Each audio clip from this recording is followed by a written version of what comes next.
আল্লাহু আকবার বল রে মুমিন, তারি আকাশ আর তারি জমিন।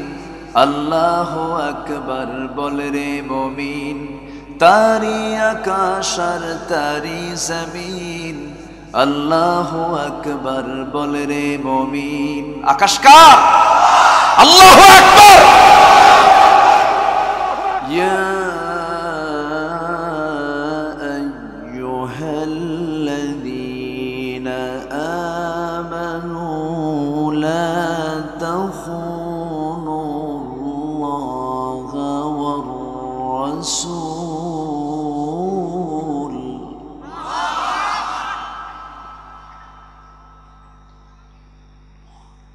لا تخونوا الله والرسول وتخونوا أماناتكم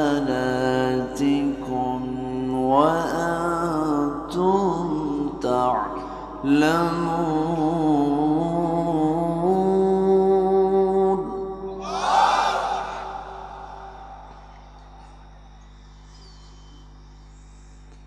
واعلموا أنما أموالكم وأولادكم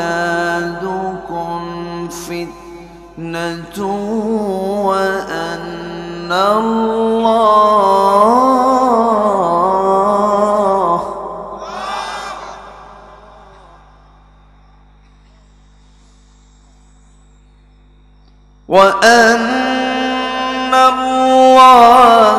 عنده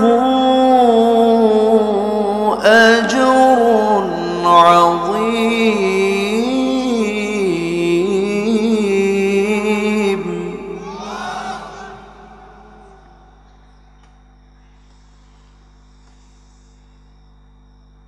يا أيها الذين آمنوا إن تتقوا الله يجعل لكم فرقانا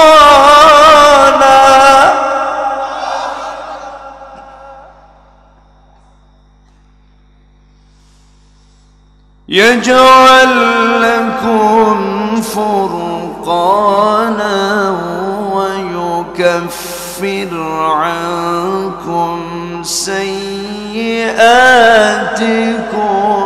ويغفر لكم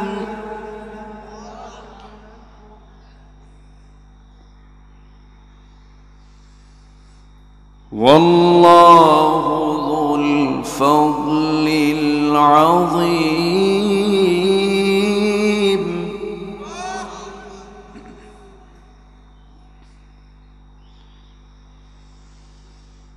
وإذ يمكر بك الذين كفروا ليثبتوك أو يقتلوك أو يخرجوك ويمكرون ويمكر الله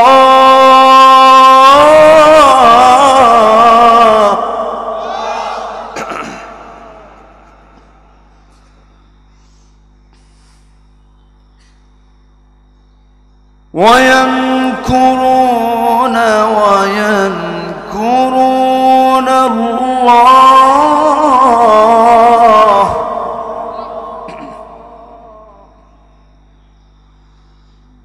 والله خير الماكرين.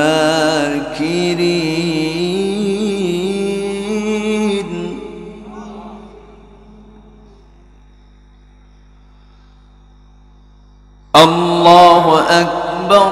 بسم الله الرحمن الرحيم.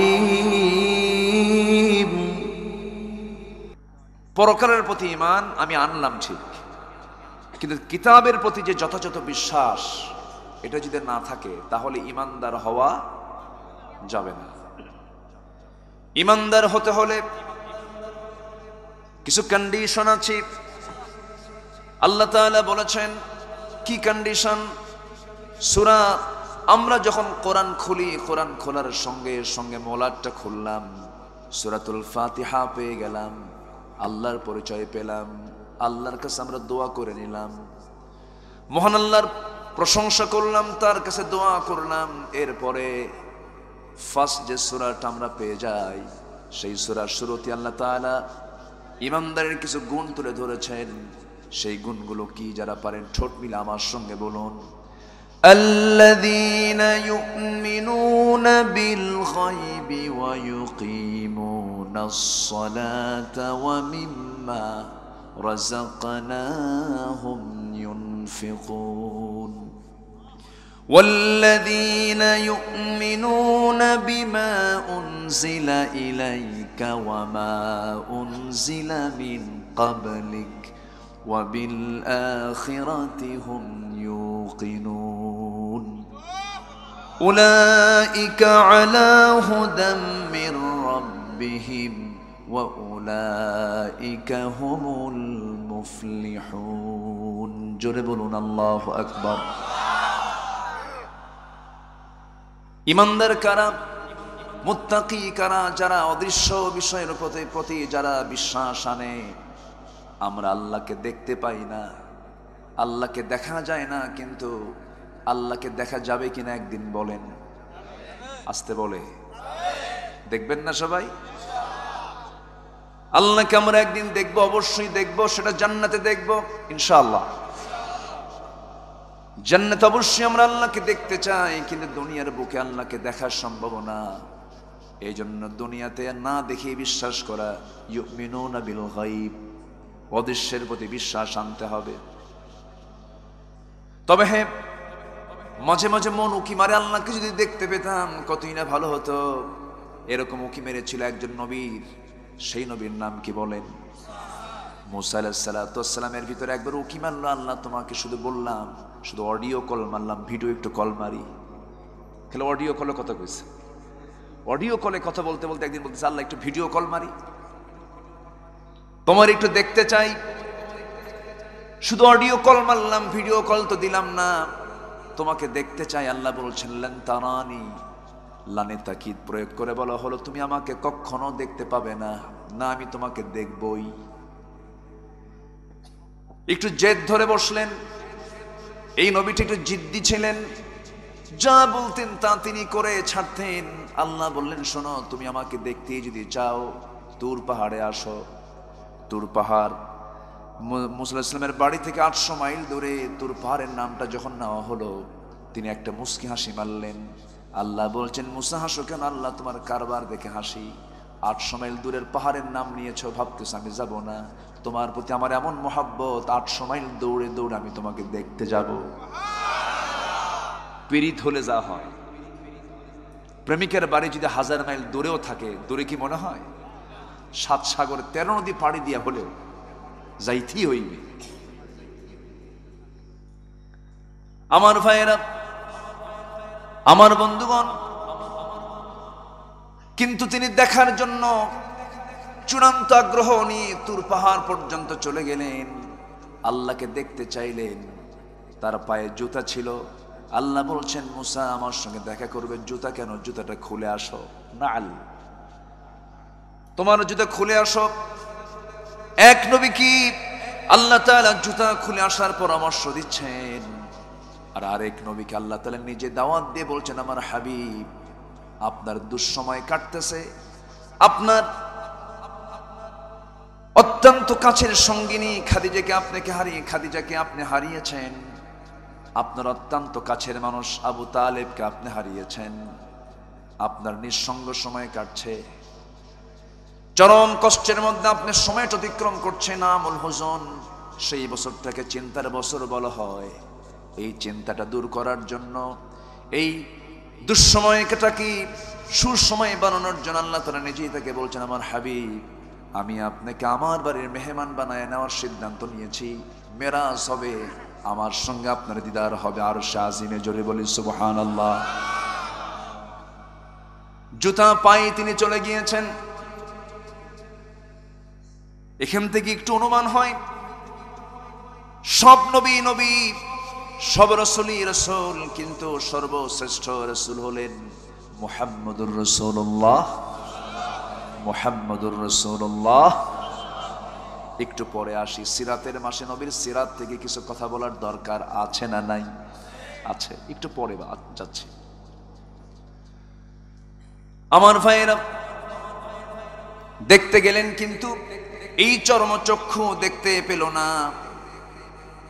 ক্লান্ত হয়ে সেন্সলেস হয়ে পড়ে গেলেন। আল্লাহ বলছেন, মুসা তুমি আমাকে দেখতে পেয়েছো নাকি? তিনি বলছেন, আল্লাহ দেখবো কেমনে, আমি তো বেহুশ, আমি তো বেহুশ। আমরা সামান্য আল্লাহর সৃষ্টি সূর্যের দিকে তাকাতে পারি না, চোখ ঘোলাটে হয়ে যায়, চোখ নষ্ট হয়ে যাওয়ার মতো হয়ে যায়।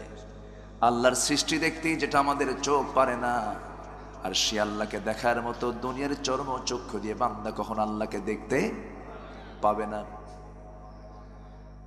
তাফাক্কুর ফি খালকিল্লাহ, আল্লাহর সৃষ্টির মধ্যে যা আছে তা নিয়ে তুমি গবেষণা করো, এর মাঝেই তুমি আমাকে খুঁজে পেয়ে যাবে, আমার পরিচয় পেয়ে যাবে। সূর্য পূর্ব দিকে ওঠে, পশ্চিম দিকে ওঠে না। কেন ওঠে না? এর পেছনে একজন পরিচালক আছেন। তিনি কে? দুজন হলে প্যাঁচ লাগতো কিনা বলেন? লাগতো না? দুটো ভাই হলে প্যাঁচ লাগে না? দুই ভাই হলেই প্যাঁচ লেগে যায়। বাবার সম্পত্তি, দুই ভাই, প্যাঁচ লেগে গেল, দ্বন্দ্ব লেগে গেল। বলল, কেশরহাটের পৌরসভার সামনের ওই সম্পত্তি আমার। ও বলতেছে, না তুই এটা নিবি না, ওই পাশেরটা তুই নিবি। লেগে গেল দ্বন্দ্ব, মারামারি শুরু হলো, মামলা হামলা শুরু হলো। আল্লাহ তাআলা বলছেন, বান্দা তুমি কি একটু বুঝতে চাও না? যদি রব দুইজন হতো, লা ফাসাদাতা, প্যাঁচ লেগে যেত, ফাসাদ সৃষ্টি হয়ে যেত। সূর্য বলতো পশ্চিম দিকে উঠবে একজন, আরেকজন বলতো পূর্ব দিকে উঠবে, দারুণ গন্ডগোল লেগে যেত। অতএব এই গোটা বিশ্ব সংসার সব চালানকে, গোটা বিশ্ব সংসার কার হাতে? গোটা বিশ্বের সংসার মূলত কে চালান? ছাদ কয়টা? আসতে কয়, আপনার বাড়ির ছাদ না কিন্তু। কার ছাদ? আমার আপনার ছাদের তলে পিলার আছে না নাই? খুঁটি আছে না নাই? আছে। আর আল্লাহর ছাদে নাই। তাহলে খুঁটি, আমার ছাদের খুঁটি আছে, আল্লাহর ছাদের কোনো খুঁটি? বেগাইরি আমাদিন তারাউনাহা। খুঁটি একটু কম হলেই ভয় থাকো যে কখন যে ভেঙে পড়ে। অথবা খুঁটি ঠিক আছে কিন্তু রড যদি একটু সেটিং এ কম হয়, রড একটু কম পড়ছে, তখন টেনশন হয়, আল্লাহ কখন যে ভেঙে চুড়ে পড়ে। আর তুমি কি দেখো না, তোমার আকাশের দিকে তাকাও না, কি একটা ছাদ বানালাম, কত আগে, কোটি কোটি বছর, খুঁটি নাই, বেগাইরে আমাদিন তারাও না, পড়েও না, নড়েও না। আল্লাহু আকবার। তিনি কে? তিনি কে? সে আল্লাহকে আমরা দূরে রাখি। আল্লাহ কি দূরের কেউ? আল্লাহ কি দূরের কেউ? সবচেয়ে কাছের কে? আসতে বলে, সবচেয়ে কাছের কে? ওয়ানাহনু আকরাবু ইলাইহি মিন হাবলিল ওয়ারিদ। স্কন্দ শিরার চেয়েও নিকটে আমি তোমার সঙ্গে থেকে যাই। আমাকে ফাঁকি দিয়ে চুরি করো, আমাকে ফাঁকি দিয়ে সুদ খাও, আমাকে ফাঁকি দিয়ে মিথ্যা কথা বলো, আমাকে ফাঁকি দিয়ে মিথ্যা মামলা দাও, আমাকে ফাঁকি দিয়ে তুমি মিথ্যা সাক্ষী দাও, আমাকে ফাঁকি দিয়ে তুমি আলেমদের বিরুদ্ধে ষড়যন্ত্র করো, সব দেখেন কে? সবচেয়ে বড় রাজ সাক্ষী আমার জীবনের কে? আল্লাহর চেয়ে বড় রাজ সাক্ষী কেউ আছে? পৃথিবীর কেউ কি রাতে দেখে আমাকে? আমি বেডরুমে ঢুকলাম, বউ ঘুমায় পড়ছে, এখন বেডরুমে কি আমি একা না? একা। তুমি যা গোপন করো, মাফি সুদুরিকুম, তোমার অন্তরে, তোমার বক্ষে যা তুমি আড়াল করে রেখেছো, আও তুবদুহু ইউহাসিবুকুম বিহিল্লাহ, প্রকাশ্য প্রকাশ্য সব কিছু আমার আল্লাহর কাছে হিসাব আছে। জোরে বলি সুবহানাল্লাহ।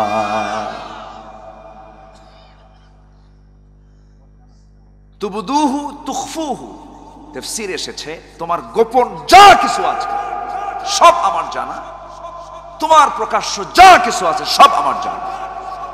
কে জানেন? আল্লাহ জানেন।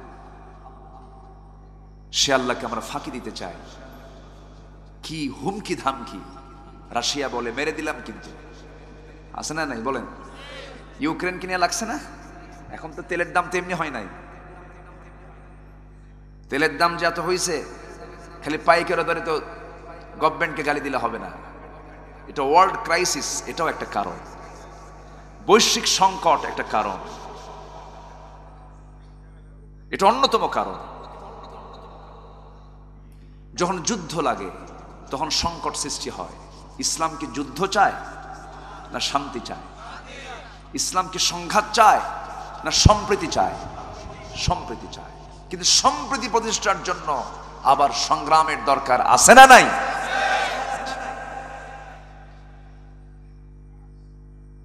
রাশিয়া মাঝে মাঝে বলে দিলাম মেরে, অ্যাটম বোম মেরে দিলাম, হুমকি ধামকি দিচ্ছে, আমার কাছে এতগুলো আছে। আমেরিকা বলে আমার কাছে এতগুলো আছে। ওই দিক থেকে ইংল্যান্ড বলে আমার কাছে এতগুলো আছে। হুমকি ধামকি চলছে।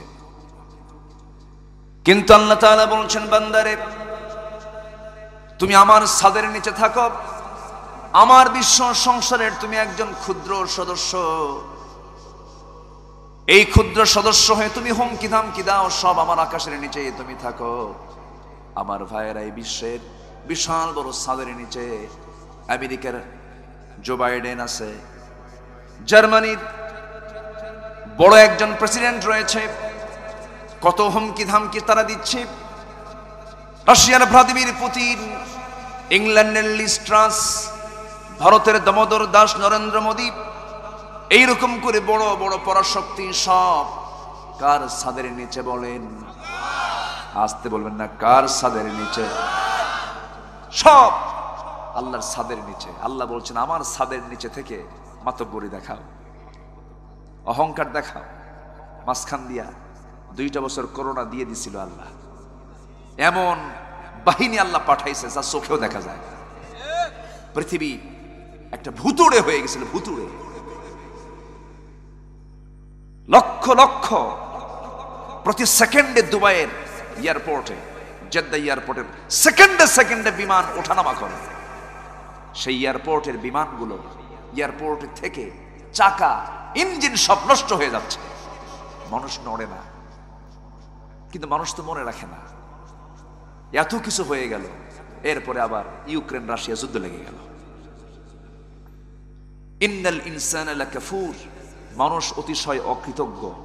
মানুষ ভুলে যায় আমাকে খাওয়ান কে? আসতে বলবেন, আমাকে খাওয়ান কে? হয়তো অনেকের মধ্যে চিন্তা আসতে পারে, হুজুর আল্লাহ তো খাওয়ান, চাকরি না করলে তো খাওয়া হয় না, ধান না লাগালে তো আমার ভাত জুটবে না, তা আল্লাহ কেমনে খাওয়ালো? আচ্ছা, আমরা দুনিয়াতে বসে যে খাই আর মার পেটে যে খেয়ে আসছি, কোন জায়গায় থেকে খাওয়াটা জটিল বলেন তো? দুনিয়াতে এসে না মার পেটে? বলেন কোনটা কোনটা জটিল? মার পেটে। আমি যখন মার পেটে ছিলাম, সেই সময় আমার সকল খাবারের বন্দোবস্ত কে করেছেন? আমার 2টা চোখ কে সুন্দর করে বানিয়ে দিয়েছেন? 2টা হাত প্রস্তুত করেছেন কে? শ্রীমান পেটের ভিতরে আল্লাহ তাআলা এত নিখুঁত করে আমাকে বানালেন, এত সুন্দর করে বানালেন। দুনিয়ার যে কোনো কারখানা, যে কোনো ফ্যাক্টরি, কোনো কিছু প্রোডাক্ট তৈরি করতে গেলে পর্যাপ্ত আলোর দরকার। আলো ছাড়া কোনো প্রোডাকশন হয় না। কিন্তু আমার আল্লাহ আমার আপনার যে প্রোডাকশন করলেন মার পেটের ভিতরে, নিকষ কালো ঘন অন্ধকার, কোনো আলোর ব্যবস্থা নাই। জোরে বলে সুবহানাল্লাহ। এত সুন্দর করে বানালেন, এবং আল্লাহ তাআলা বান্দাকে ডাক দিয়ে বলছেন, বান্দারে আমাকে তুমি কেমন করে ভুলে যাও? ইয়া আইয়ুহাল ইনসানু মা গাররাকা বিরাব্বিকাল কারীম আল্লাযী খালাকাকা ফাসাওয়াকা ফাআদালাকা ফি আইয়ি সূরাতিন মা শাআ রাক্কাবাক। জোরে বলুন আল্লাহু আকবার। শুধু বানাই নাই, আমি তোমাকে সমতা রক্ষা করেছি। আমি তোমার সৃষ্টির মধ্যে কোনো প্রকার কম বেশি করি নাই। চোখ 2টা লেভেল করে দিয়েছি, ভ্রু 2টা লেভেল করে দিয়েছি, হাত 2টা লেভেল করে দিয়েছি, পা 2টা লেভেল করে দিয়েছি। নিখুঁত করে আমি তোমাকে বানিয়ে দিয়েছি। বান্দা এত সুন্দর করে আমি তোমাকে বানালাম, এই দুনিয়ার জিন্দেগিতে তোমার বাঁচার জন্য অক্সিজেন দরকার, তোমার বাঁচার জন্য আকাশের সূর্য দরকার। আমার বন্ধুগণ একটা প্রশ্ন করব, আমরা এখানে বসে আছি না খেয়ে আছি না খেয়ে আছি? আমরা কিন্তু খেয়ে আছি। আমার আপনার নাকের ডগায় খাবার রেখে দিয়েছেন কে? নাকের ডগায় যে খাবারটা আছে, নাকের খাবার আগে দরকার না মুখের খাবার আগে দরকার? তাহলে আল্লাহ তাআলা তার দিক থেকে আমাকে দেওয়ার ক্ষেত্রে তার কোনো কৃপণতা আছে? তার কি কোনো কৃপণতা আছে? আমার আপনার কৃপণতা আছে না নাই? আসতে বলে আছে না নাই? কেমন কৃপণতা? কৃপণতা হলো আমি কি করে খাবো, আমি কি করে চলবো, হতাশ, কি হবে আমার সব শেষ হয়ে গেল। এগুলো কি কৃতজ্ঞ বান্দার কথা? কৃতজ্ঞ বান্দা কি এগুলো কথা বলতে পারে? এমন জাতীয় কথা আমার আপনার জীবনে আছে না নাই? আসতে বলবেন না, আছে না নাই? আমার বন্ধুগণ, আল্লাহ তাআলা তার দিক থেকে সব চাহিদা তিনি পূরণ করে দিয়েছেন। কোন চাহিদা তিনি অপূর্ণাঙ্গ রাখেন নাই, সব পূর্ণাঙ্গ করেছেন। সে আল্লাহ বলছেন, বান্দারে আমার চাহিদা আমি পূরণ করলাম, আমি তোমার কাছ থেকে বেশি কিছু চাই না। আমি তোমার কাছে পেতে চাই, কোন জিনিসটা পেতে চাই? তোমার গুনাহ আকাশ ছেয়ে যাক, আনানাস সামা বিকরাবিল আরদিল খাতায়া, গোটা জমিন ছেয়ে যাক, কোনো প্রবলেম নাই। আল্লাহ তুশরিক বি শাইআন, আমার কাছে শিরিক মুক্ত হয়ে আসবে, আমি তোমার সকল গুনাহ মাফ করে আমি তোমাকে জান্নাত দিয়ে দেব। লাউ লাম তুযনিবু লাযাহাবা আল্লাহু বিকুম ওয়া লাজাআ বিকওমিন হাত্তা ইউযনিবুন। আল্লাহ বলছেন হাদিসে কুদসির মধ্যে এসেছে, বান্দা তুমি যদি গুনাহ না করো, এই দুনিয়াতে পাঠিয়েছি, তুমি যদি গুনাহ না করো, তাহলে আমি কি করব? তোমাদেরকে দুনিয়া থেকে মিটিয়ে দিয়ে বের করে দিয়ে এমন একটা জাতি পাঠাবো যারা গুনাহ করবে, চোখের পানি ফেলে ফেলে আমার কাছে মাফ চাবে, আমি সমস্ত বান্দার সমস্ত গুনাহগুলো মাফ করে দেব। কি হতাশ হওয়া যাবে না? তাহলে আজকে থেকে আমরা গুনাহ শুরু করি, এরকম কিছু বুঝতেছেন নাকি আবার? তাহলে গুনাহ আমার আপনার জীবনে হবে, এটা কি অস্বাভাবিক না স্বাভাবিক? কিন্তু মাত্রা ছাড়া হওয়া যাবে। মাত্রা আছে না, একটা মাত্রা আছে। তো গুনাহ যদি আপনি না করেন, মাফ চাবেন কেমনে? যে নবীর জীবনে গুনাহ নাই, সে নবীকে বলা হচ্ছে ফাসাব্বিহ বিহামদি রাব্বিকা ওয়াস্তাগফিরহু ইন্নাহু কানা তাওয়াবা। গুনাহ হলেই তো আমার চোখে পানি আসবে, কিন্তু মাত্রা ছাড়া গুনাহ হওয়া যাবে না। তাহলে জাহান্নাম থেকে বাঁচার জন্য একটা বিষয় স্পষ্ট হলো যে মাত্রা ছাড়া কোনো গুনাহ করা যাবে। মাত্রাতিরিক্ত গুনাহগুলো কি কি, আমরা এগুলো একটু খুঁজে খুঁজে বের করি। কষ্ট হচ্ছে আপনাদের? জোরে বলি ইনশাআল্লাহ। কোন সূরা থেকে কথা বলছি আমরা, বলেন তো? কোন সূরা থেকে? আনফাল থেকে।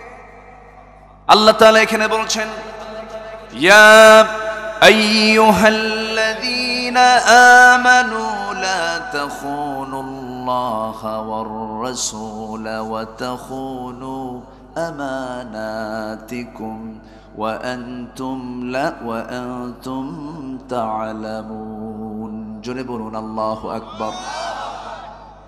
হে ঈমানদারেরা, ঈমানের যারা দাবি করছো আমি ঈমানদার, তাদেরকে ডাক দিয়ে বলছেন, তোমরা আল্লাহর সাথে নবীর সাথে বিশ্বাসঘাতকতা করো না। বিশ্বাসঘাতকতা মানে হলো আল্লাহ যা বিধান দিয়েছেন, আল্লাহ যে হুকুম করেছেন, সেই হুকুমের সঙ্গে তোমরা বরখেলাফ কোনো তার বিরুদ্ধে তার খেলাফ কোনো কাজ করতে যেও না। আল্লাহ যা হুকুম করেছেন সেটাকে তোমরা গ্রহণ করো। এটার বিপরীত কোনো কাজ করা মানে হলো বিশ্বাসঘাতকতা করা, খেয়ানত করে ফেলা। এই কাজ তোমার করা যাবে না। আমার বন্ধুগণ, আল্লাহ তাআলা বান্দাকে আরেক জায়গায় ডাক দিয়ে বলছেন, বান্দা আমি তোমার মর্যাদা বাড়ায় দেব, গার্ড অফ অনার দেব ফেরেশতা দিয়া, তোমাকে লাল গালিচা সম্বর্ধনা দিয়ে জান্নাত দিয়ে দেব। ফেরেশতারা তোমাকে সম্মান করে জান্নাতের দিকে ডাকবে এবং বলবে, সালামুন আলাইকুম তিবতুম ফাদখুলুহা খালিদিন ওয়াসিকাল্লাযীনা ইত্তাকাউ ইলাল জান্নাহ জান্নাতি যুমারা। কোন বান্দাকে এই মর্যাদা দেওয়া হবে? আল্লাহ তাআলা বলেন, ওয়াল্লাযীনা আমানু ওয়া হাজারু ওয়া জাহাদু ফি সাবিলিল্লাহ আ'যামু দারাজাতান ইনদাল্লাহ। জোরে বলুন আল্লাহু আকবার। এক নম্বরে যারা ঈমান আনবে, কি আনবে বলেন?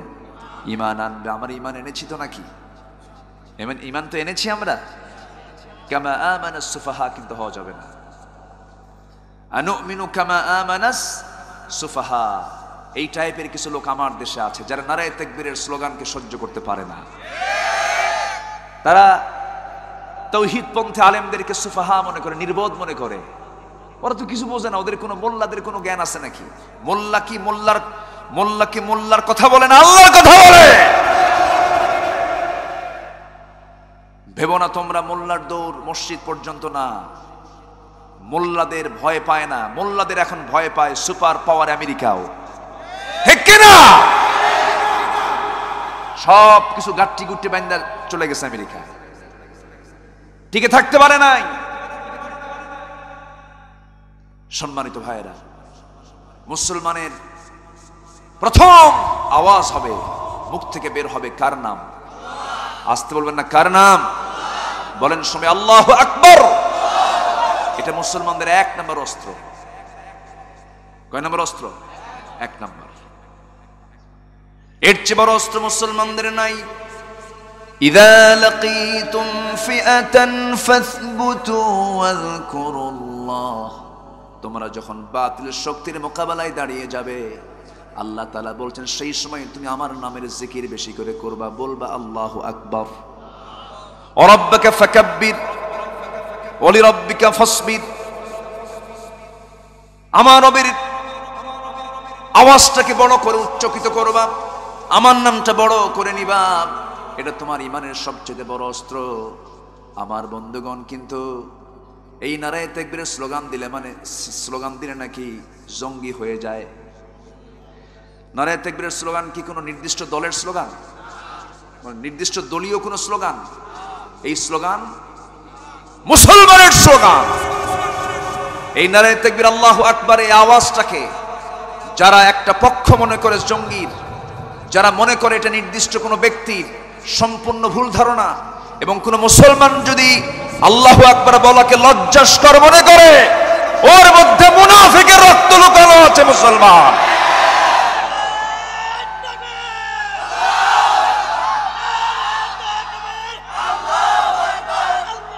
যারা এই সমস্ত কথা বলে, তাদের জন্ম মনে হয় মুসলিম পরিবারে হয় নাই। জন্ম নিয়েছে আযান শুনে। নামাজে যাও, আল্লাহু আকবার দিয়ে শুরু করো। মরে যাবা, সোজা হবা, জানাজার 4টা তাকবীর হবে আল্লাহু আকবার দিয়া। যারা আল্লাহু আকবার নিয়ে ষড়যন্ত্র করে, ওদের জানাজা না দিয়ে কুত্তা বিলাই দুনিয়া থেকে বিদায় করা দরকার।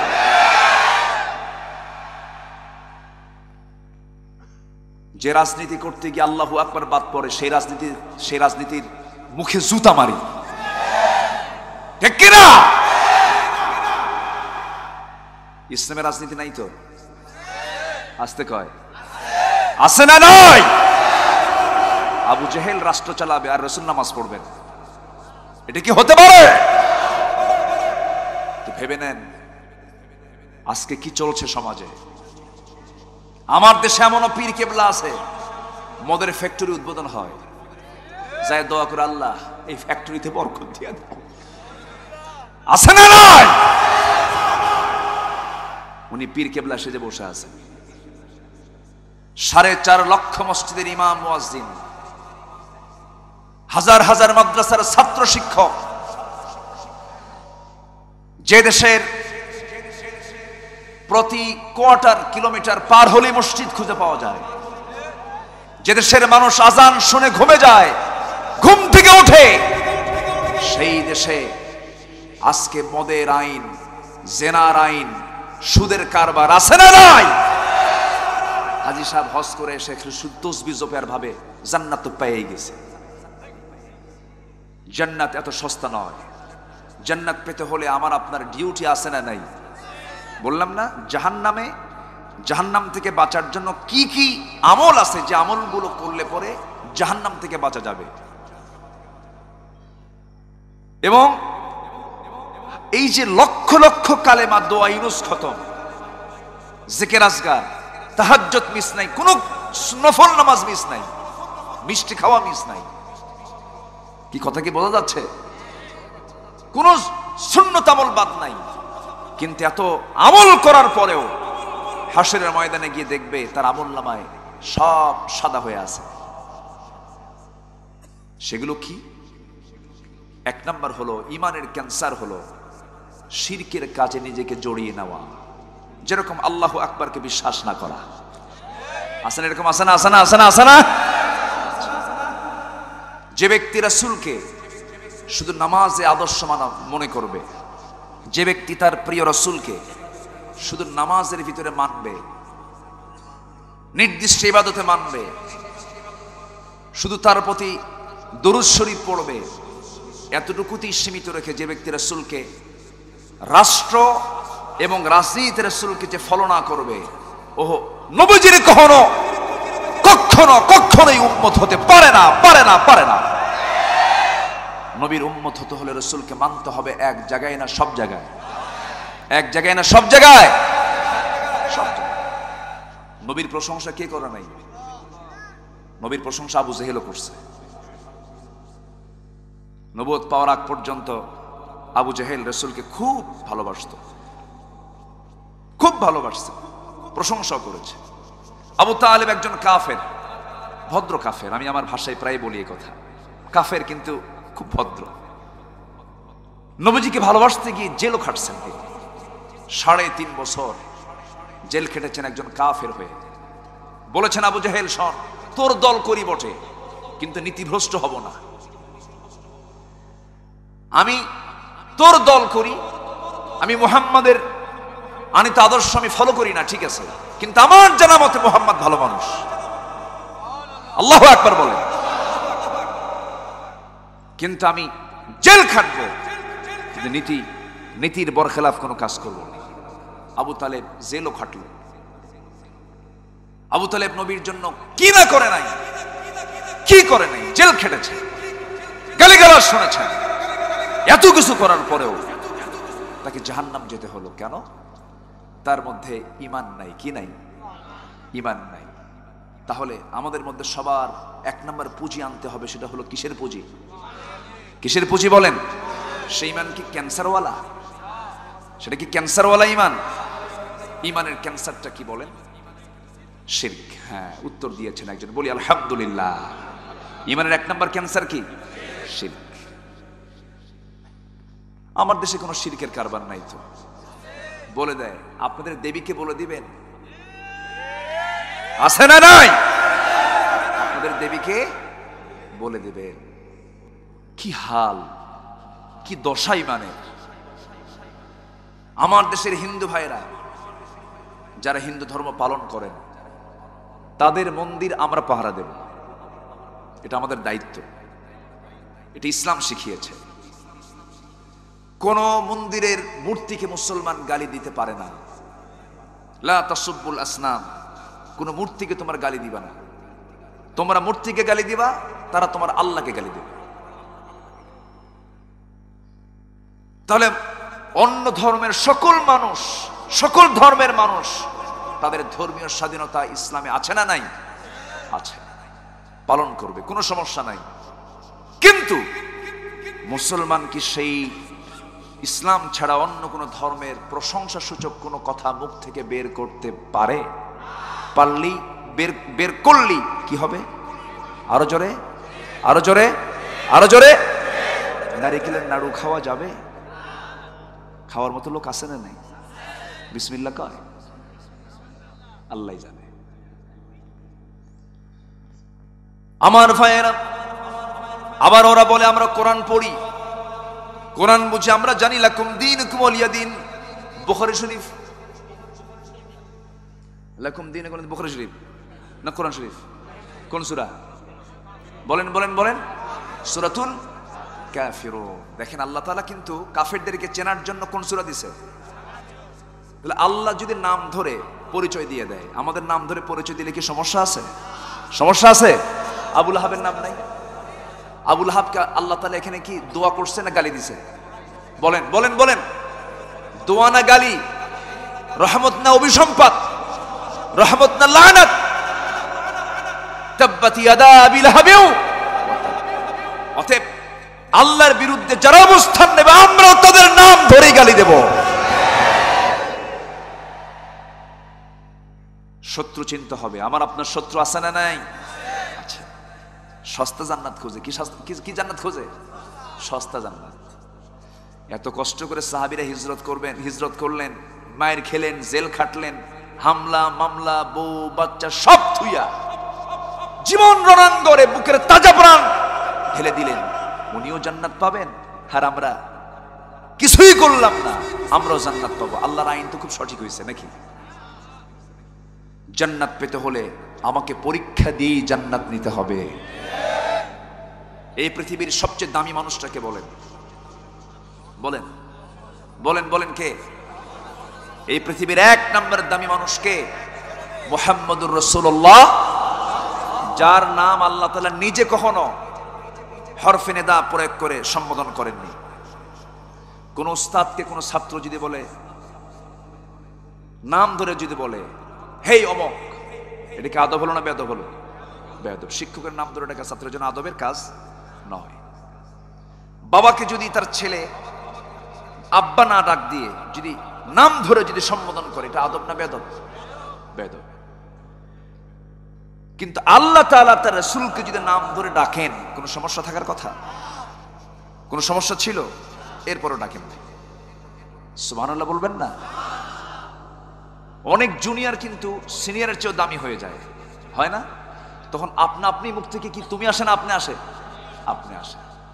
সম্মান, মান তাওয়াদা ফাকাদ রাফাআহু আল্লাহ। যে ব্যক্তি কাউকে সম্মান করবে আল্লাহ তার মর্যাদা বাড়ায় দিবে। আমার নবীজিকে আল্লাহ তাআলা একবারের জন্য নাম ধরে হরফে নিদা সম্বোধন সূচক শব্দ দিয়ে ডাকেন নাই। ডেকেছেন আদমকে, ইয়া আদম উসকুন, ইয়া ইয়াহইয়া খুযিল কিতাব বিকুওয়া, ইয়া ইব্রাহিম ওমা তিলকা বিয়ামিনিকা ইয়া মূসা। সব নবীকে নাম ধরে ডাকলেন। আমার আল্লাহ আমার রাসূলকে কখনো একটা বারের জন্য নাম ধরে ডাকেন নাই। বরঞ্চ নাম যেখানে এসেছে সেখানেই সিফাত এসেছে। এখানে আলেম উলামা আছেন, যেখানেই নাম এসেছে সেখানেই তার গুণের কথা এসেছে। আল্লাহ তাআলা এক জায়গায় সূরা ফাতহার মধ্যে বলছেন, মুহাম্মাদুর রাসূলুল্লাহ ওয়াল্লাযীনা মাআহু আশিদ্দাউ আলাল কুফফারি রুহামাউ বাইনাহুম তারাহুম রুকআন সুজদান ইয়াবতাগুনা ফাদলাম মিনাল্লাহি ওয়া রিদওয়ানা। আরেক জায়গায় বলছেন, ওয়ামা মুহাম্মাদুন ইল্লা রাসূল قد خلت من قبله الرسل। আরেক জায়গায় বলছেন, ইয়া আইয়ুহান নবী জাহিদিল কুফফার। আরেক জায়গায় বলছেন, ইয়া আইয়ুহান নবী ইন্না আরসালনাকা শাহিদান ওয়া মুবাশশিরান ওয়া নাযীরা। জোরে বলুন আল্লাহু আকবার। কোথাও কি নাম ধরে ডাকা আছে নাকি? ইয়া আইয়ুহার রাসূল বাল্লিগ মা উনজিলা ইলাইক। কোথাও আপনি ইয়া শব্দ দেহে মুহাম্মদ বলে একটাবার কোথাও ডেকেছেন? কোরআনে কোথাও খুঁজে পাবেন না। অথচ কোরআন নাজিল হয়েছে নবীকে কেন্দ্র করে, রাসূলের উপরে কোরআন নাজিল হয়েছে। সকল নবীর নাম হরফে নিদা দিয়ে ডাকা হয়েছে, এই কিতাবের ভিতরে রাসূলকে ডাকা হয় নাই। এত সম্মান যার, এত মর্যাদাদার সেই নবীজি তায়েফের মাঠে গিয়ে দাওয়াত দিতে গেছেন। মিষ্টি পেয়েছেন, ফুল পেয়েছেন না পাথর পেয়েছেন? বলেন কি পেয়েছেন? তাহলে এখন বুঝতে হবে সঠিক দিনের দাওয়াত দিতে গেলে কপালে ফুল থাকবে না পাথর থাকবে? আমার বন্ধুগণ, নবীজি এত দামি মানুষ, যিনি আরশে আজিমের মেহমান হন, যার জন্য ফেরেশতারা অস্থির হয়ে যায়, যার জন্য ফেরেশতারা দরুদ পড়ে, ইন্নাল্লাহা মালাইকাতাহু ইউসাল্লুনা আলান নবী। এত সম্মান যার, এত মর্যাদা যার, সেই নবীজি মক্কার মানুষ মক্কা থেকে মদিনায় গেলেন মামার বাড়ি বেড়াতে, নানার বাড়ি বেড়াতে না, কাফিরদের অত্যাচারে, দিনের জন্য। কার খুশির জন্য? আল্লাহর খুশির জন্য। দিনের আলোতে ঢোকঢাল পিটে না রাতের আধারে? বলেন বলেন বলেন, প্রকাশ্যে না গোপনে? আর আশ্রয় নিয়েছেন বিশাল বড় প্যালেসে না গুহার ভিতরে? সেখানে মনে হয় আলো ছিল, বিছানা ছিল, কোন এসি ছিল, সুন্দর পিচ ঢালা পথ ছিল, দুর্গম গিরিপথ ছিল। এত কষ্ট রাসূলকে দিয়ে কেন করালেন? এত দামি মানুষ, এত মর্যাদা আল্লাহ পাক তাকে দান করেছেন। বদরে অংশগ্রহণ করলেন, উহুদে চলে গেলেন। উহুদে সবচেয়ে বেশি রক্ত ঝরিয়েছেন উহুদের প্রান্তরে কোন মানুষটা বলেন? মুহাম্মদ সাল্লাল্লাহু আলাইহি ওয়াসাল্লাম। আমার নবী কি সবচেয়ে বেশি রক্ত ঝরাতে হয়েছে উহুদের প্রান্তরে, কারণ কাফিরদের সবচেয়ে বড় টার্গেট ছিল রাসূলকে দুনিয়া থেকে বিদায় করে দেওয়া। আমার রাসূলকে টার্গেট করা হলো, পাথর মারা হলো। আমার নবীর শুধু মুখের এই অবয়বে মাত্র 4-5 ইঞ্চি স্কয়ার জায়গার ভিতরে 4টা লোহার ফলা ঢুকেছিল।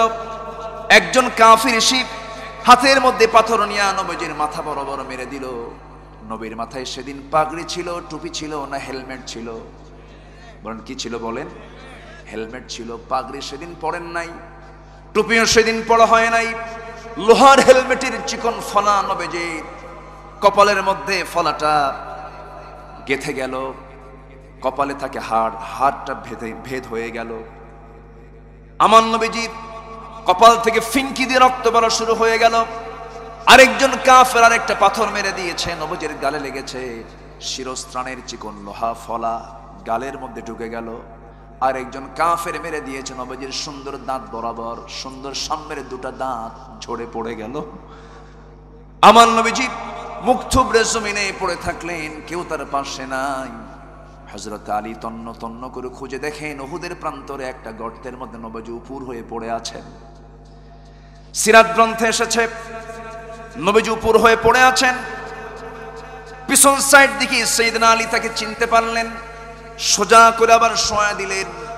চেহারা চেনা যায় না রক্ত দিয়া, কপালে রক্ত দিয়া, দাড়িগুলো ভিজে লাল হয়ে গেছে, কাপড়গুলো ভিজে লাল হয়ে গেছে, রক্তে মলিন হয়েছেন মুহাম্মদ সাল্লাল্লাহু আলাইহি ওয়াসাল্লাম। হযরত আলী কাঁদতে কাঁদতে বলছেন, ইয়া রাসূলুল্লাহ, যে কাফেররা আপনাকে রক্তাক্ত করে দিল, আপনি তাদের জন্য লানত করুন। আমার নবীজি বলছেন, আলী রে, লানতের কোনো প্রয়োজন নাই আলী, সবাইকে মাফ করে দিলাম। তবে একটা কথা জেনে রেখে দিও আলী, আমার দেহে রক্ত যখন জমিনে পড়েছে বুঝতে হবে এই জমিনে আল্লাহর দ্বীন কায়েম হয়ে যাবে। জোরে বলি সুবহানাল্লাহ। কোলের মধ্যে করে নিয়ে 2টা বর্ণনা আসছে। কেউ বলেছেন তালহা বিন ওবাইদুল্লাহ, আরেকজন কেউ বলেছেন হযরত আলী রাদিয়াল্লাহু তাআলা আনহু রাসূলকে কোলের মধ্যে করে নিয়ে ওই উহুদের পাহাড়ের একটু উঁচু জায়গায় টিলার উপরে গিয়ে তাকে শোয়া রাখা হলো। জুনদুব রাদিয়াল্লাহু তাআলা পাশে বসা, আবু উবাইদা পাশে বসা। নবীজির কপালের মধ্যে ফলাটা লেগে আছে, গালের মধ্যে ফলাটা লেগে আছে। গালের ভিতরের ফলাটা উবাইদা টান মারলেন, টান মারার সঙ্গে সঙ্গে ফিনকি দিয়ে রক্ত পড়া শুরু হয়ে গেল। হাতের আঞ্জুলে দিয়ে রক্তগুলো ধরে নিয়ে কোথায় ফেলবেন কোথায় ফেলবেন ভাবতে ভাবতে ভাবলেন, না না, এই পবিত্র দেহের পবিত্র রক্ত জমিনের কোথাও ফেলতে দেব না। রাসূলকে না দেখে তিনি পান করা শুরু করলেন। রাসূল দেখে ফেললেন, বলছেন, ওরে আবু উবাইদা, কার কি রক্ত তুমি পান করছো? রক্ত কেন পান করতে যাও উবাইদা? এটা তো ঠিক না। উবাইদা বলছেন, হুজুর, আপনার রক্ত কোথায় ফেলবো এটা আমি প্রয়োজন মনে করি নাই, ফেলাটা খেয়ে নিলাম, আপনার রক্ত জমিনে ফেলতে দেব না। আমার নবীজি বললেন, উবাইদা রে, তুমি আজকে যে কাজটা করলে মুহাব্বতের কারণে, সাহাবীরা জেনে রেখে দিও, এই আমার চোখের সামনে কোন জান্নাতি সাহাবীকে যদি দেখতে চাও উবাইদের দিকে তাকায় দেখো, কারণ যে দেহে আমার রক্ত প্রবেশ করেছে সেই রক্ত কখনো জাহান্নামে যাবে না। জোরে বলে সুবহানাল্লাহ। একজন মহিলা নবীজির পাশে বসে গেলেন। উম্মে আম্মারা সহ অনেকেই উহুদ যুদ্ধের ময়দানে অনেকেই ছিলেন, অনেক মহিলারাও যুদ্ধে অংশগ্রহণ করেছেন। শেষ পর্যন্ত আমার নবীজি রক্তাক্ত হয়ে থাকলেন, যুদ্ধ থেমে গেল, ৭০ জন সাহাবী দুনিয়া থেকে বিদায় নিয়েছেন। সবার লাশ খুঁজে পাওয়া গেল, একজনের লাশ খুঁজে পাওয়া যাচ্ছে না। রাসূলকে বলা হলো, রাসূল বললেন চিন্তা করো না, দেখা যাক। আল্লাহ তাআলা এমন সুন্দর করে তার শাহাদাতকে মঞ্জুর করে নিয়েছেন, তার ফরজ গোসল সম্পূর্ণ করানোর জন্য তার লাশ ফেরেশতা দিয়ে আসমানে উঠায় নিয়ে জান্নাতের পানি দিয়ে গোসল করানো হয়েছে। আমার ভাইয়েরা, ৭০ জনের জানাজা নবীজি পড়ালেন, শহীদদের ঈদগাহে নবীজি দাঁড়ালেন। সাহাবে কেরামদের সেই শাহাদাতের সেই লাশগুলো নিয়ে আমার নবীজি বললেন, সবগুলোকে লাইনে লাইনে তোমরা সমাহিত করে দাও, তবে আমার চাচা সাইয়্যিদুশ শুহাদা আমির হামজা এবং আব্দুল্লাহ বিন জাহাশের লাশ তোমরা একই কবরে সমাহিত করো। বলা হলো, কেন ইয়া রাসূলুল্লাহ? রাসূল বললেন, শোনো, আমার চাচা আমির হামজার দোয়া এবং আব্দুল্লাহ বিন জাহাশের দোয়ার সঙ্গে মিল পাওয়া যায়। আব্দুল্লাহ বিন জাহাশ দোয়া করেছিলেন, আল্লাহ তাআলা আমি যখন যুদ্ধে যাব, যুদ্ধে যেন সংগ্রাম করতে পারি সেই বাহুবল তুমি আল্লাহ আমারে দিয়ে দিবা, এক পর্যায়ে যেন আমি শহীদ হয়ে যাই। কাফেররা যেন আমাকে শাহাদাতের পরে আমার হাত কেটে নেয়, আমার পা কেটে নেয়, আমার নাক কেটে নেয়, আমার চোখ তুলে নেয়, আমার কান কেটে নেয়। এই চোখবিহীন, নাকবিহীন, কানবিহীন কাটা অবস্থায় যখন তোমার সামনে আদালতে আখিরাতে তোমার সামনে যখন হাজির হয়ে যাব, সেই সময় তুমি বলবে, ফিমা যদি আনফুক ওদুনুক, তোমার নাক কেন কাটা, তোমার কান কেন কাটা? সেই সময় আমি আব্দুল্লাহ বিন জাহাশ বলবো, আল্লাহ শুধু তোমার জন্য, তোমার জমিনে দিন কায়েমের জন্য আমার নাক কেটে দিয়েছে কাফের মুশরিকরা। আল্লাহ সেই সময় বলবেন, তুমি তোমার সমস্ত প্রতিশ্রুতি পূরণ করেছো, আজকে কোনো হিসাব নাই, সোজা জান্নাত আমি তোরে দিয়ে দিলাম। জোরে বলে সুবহানাল্লাহ। সেই বিশ্বনবীর সম্মান মর্যাদা কত! সেই নবীর দেহ থেকে যদি রক্ত ঝরানোর প্রয়োজন হয় দিন কায়েমের জন্য, সেই দিন কায়েমের জন্য আমাদের রক্ত ঝরানোর দরকার আছে না নাই? রাজি আছেন কারা কারা? হাত উঁচু করে দেখান মুসলমান। সম্মানিত ভাইয়েরা, সম্মানিত বন্ধুগণ, তাহলে ওই সমস্ত সাহাবীরা তারা কি ঈমান এনেছেন না বিশ্বাসঘাতকতা করেছেন? ঈমানের প্রতিশ্রুতি কি তার পূরণ করেন নাই? করেছেন। মুনাফিককে চিনবেন নামাজে না জিহাদে?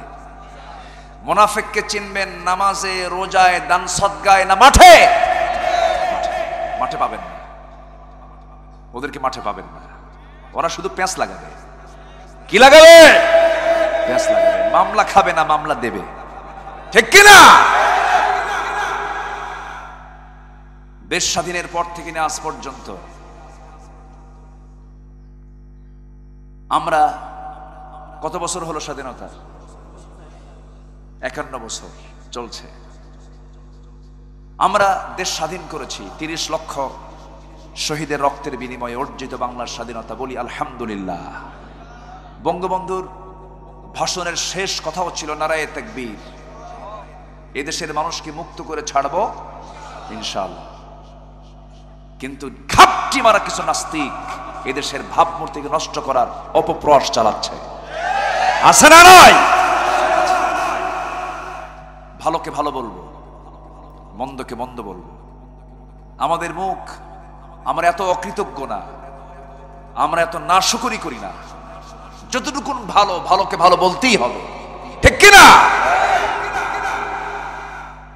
সম্মানিত ভাইয়েরা, তাহলে আল্লাহ তাআলা যে বলছেন তোমরা আল্লাহর সাথে, আমার সাথে, রাসূলের সাথে বিশ্বাসঘাতকতা করো না, এটা কয় নাম্বার হুকুম? এখানে আলোচ্য আয়াতের কয় নাম্বার হুকুম? 1 নাম্বার হুকুম। ওয়াতাখুনু আমানাতিকুম, এবং তোমাদের আমানতের খেয়ানত করো না। আমানতের খেয়ানত কি আমাদের হয়? আসতে বলে, আমানতের খেয়ানত হয়? হয়। এটা কি ইমানদারের লক্ষণ না মুনাফিকের লক্ষণ? বলেন কিসের লক্ষণ? একদিন এক সাহাবী হযরত হানজালা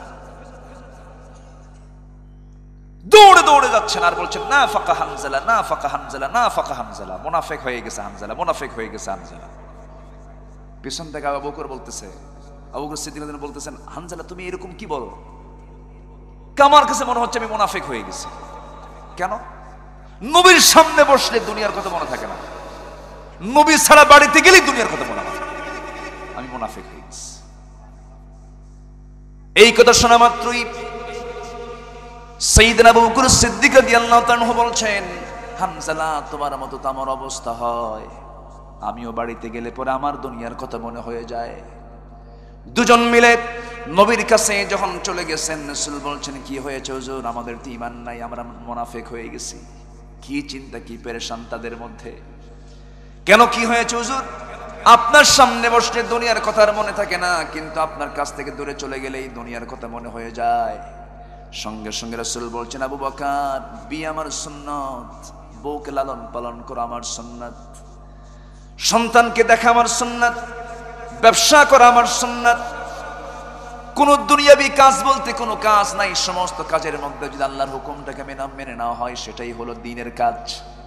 বলি সুবহানাল্লাহ। আমার উম্মতের বৈরাগ্য হলো জিহাদের ময়দান। রাসূল বলেছেন, লা রুহবানিয়াতা ফিল ইসলাম, ইসলামে কোনো বৈরাগ্য নাই, আমার উম্মতের বৈরাগ্য হলো জিহাদের ময়দান। আমার ভাইয়েরা, আমানতের খেয়ানত করা যাবে না, এটা গুরুত্বপূর্ণ একটা বিষয়। যে কোনো আমানত, বইয়ের কাছে স্বামী আমানত, স্বামীর কাছে, বলেন স্বামীর কাছে। বউকে স্বামী ছাড়া কেউ দেখতে পাবে? আসতে বলে, দেখা যাবে? দেখা জায়েজ না হারাম? দেখা জায়েজ না হারাম? কিন্তু বউ দেখতে যায় আমার দেশে, বিয়ে করাবে উদ্দেশ্যে, বউ দেখতে যায় শুধু কি ছেলে দেখে না সাথে আরো কিছু দেখে? কারা দেখে বলেন? আপনার এলাকায় কারা কারা দেখে? আচ্ছা, এগুলো কথা কি বলার দরকার আছে না বলেন তো? আছে না নাই? কারা কারা দেখে বলেন? আগে দুলাভাই, মানে ও আরেকটা করবে বিয়ে নাকি? দুলাভাই ছাড়া বিয়ে হবে না। সাথে বাপ যায়, এমন কি বাবারও দেখা যায় না, কারণ বিয়ে নাও হতে পারে, বিয়ে নাও হতে পারে। বউ দেখতে পাবে না, ভাই দেখতে পাবে না। দেখার মতো বিয়ের উদ্দেশ্যে একজনের যোগ্যতা রাখে, তাও বিয়ের নিয়ত 100% থাকতে হবে। অনেকে দেখতে দেখতে সেঞ্চুরি করে, আছে না নাই? একজন দেখবে, দেখার পরে বলবে কি ব্যাপার বলো, পছন্দ কিনা। আবার দেখার ভিতরে আমার দেশে আবার সমস্যা আছে, বলে যে একটু হাঁটো তো, গরু নাকি ওটা, এরকম আছে না বলেন তো? আবার আগে তো প্রশ্ন করতো, তুমি কি কোরআন পারো, একটু কোরআন তেলাওয়াত করো। এখন তো কোরআন পারো এটা প্রশ্ন করে না, এখন প্রশ্ন করে তুমি কি ল্যাপটপ বুঝো, কি কি ব্রাউজিং করতে পারো, কোন কোন সফটওয়্যার তোমার জানা আছে, কি কি অপশন তোমার জানা আছে। মানে লুচ্চামি করার জন্য যত যোগ্যতা, ঠিক কিনা? এগুলো জানবেন না কেন? জানবেন, এখানে রেকর্ড হচ্ছে তো, আবার ক্যামেরা, কথা বলা খুব মুশকিল, বুঝলেন? কোন দিকে কোন প্যাঁচ লাগে আল্লাহ জানে। প্রযুক্তির শিক্ষা দরকার আছে, সমস্যা নাই, কিন্তু কোরআন শিক্ষা সবার আগে না পড়ে? আগে না পড়ে? এটা হলো চার্জার। এটা কি চার্জার? এটা থাকতে হবে। এটা চার্জার না থাকলে তো ফুটুস, শেষ। এখন এই জাতীয় প্রশ্ন আর করে না। বউ একটা আমানত, সেই বউটা কি করে কি জানেন? তাও বিয়ের বয়স 15 বছর হয়ে গেছে, বিবাহ বার্ষিকী আসলে অমুক দিনে বিবাহ বার্ষিকী, সুন্দর করে একটা কি নিয়ে আসে, কেক নিয়ে আসে, অ্যানিভার্সারি করে, বিবাহ বার্ষিকী পালন করে, নতুন করে সাজায়, সাজায়া বউটাকে সুন্দর করে সাজায়া ছবি তুলে ফেসবুকে আবার পোস্ট করে পাবলিক করে বলে, প্রিয় ভাইরা আসুন আমার বউকে সবাই মিলে জামাতের সাথে দেখি। জোরে বলি নাউজুবিল্লাহ, জোরে বলি নাউজুবিল্লাহ। বউ কি পার্সোনাল না পাবলিক? বলেন, বউ কি পার্সোনাল না পাবলিক? পিসি, পার্সোনাল কম্পিউটার, এই জন্য পাসওয়ার্ড সে নিজেই দিয়ে রাখে যেন আমার পিসিতে কেউ হাত না দেয়। বউ কি পাবলিক না পার্সোনাল? তো আপনার বউকে অন্যকে দেখেন কেন? আবার কিছু কিছু বেকুব আছে, হোন্ডাতে পেছনে উঠায় গোটা মোহনপুর রাজশাহী সহ সবাইকে ঘুরে বেড়ায় দেখায়, আবার বলে দেখতো আমার বউটা কেমন দেখতে রে। এরকম আছে না নাই? উত্তর দেয় মাল একখান পাইছো। তখন তো আর মানুষ হয় না, তখন সব মাল হয়ে যায়। তখন কি হয়? কষ্ট পাচ্ছেন আপনারা? এই হলো সমাজের হাল চিত্র। আবার পর্দা তো নাই। দুলাভাইয়ের হুন্ডায় শালি চড়ে না, এমন শালি তো এই এলাকায় নাই। দুলাভাইয়ের হুন্ডায় কি চড়ে? চড়ে চড়ে। বউকে নেয় না, শালিকে নেয়। দুলাভাই কম দুষ্ট না তো, বউকে নিয়ে মজা পায় না, শালিকে পিছনে নেয়। শালি এখন চিন্তা করে দুলাভাই মানুষ, সম্মান তো, আমার বড় বোনের স্বামী, একটু মাঝখানে গ্যাপ রেখে দূরে বসে।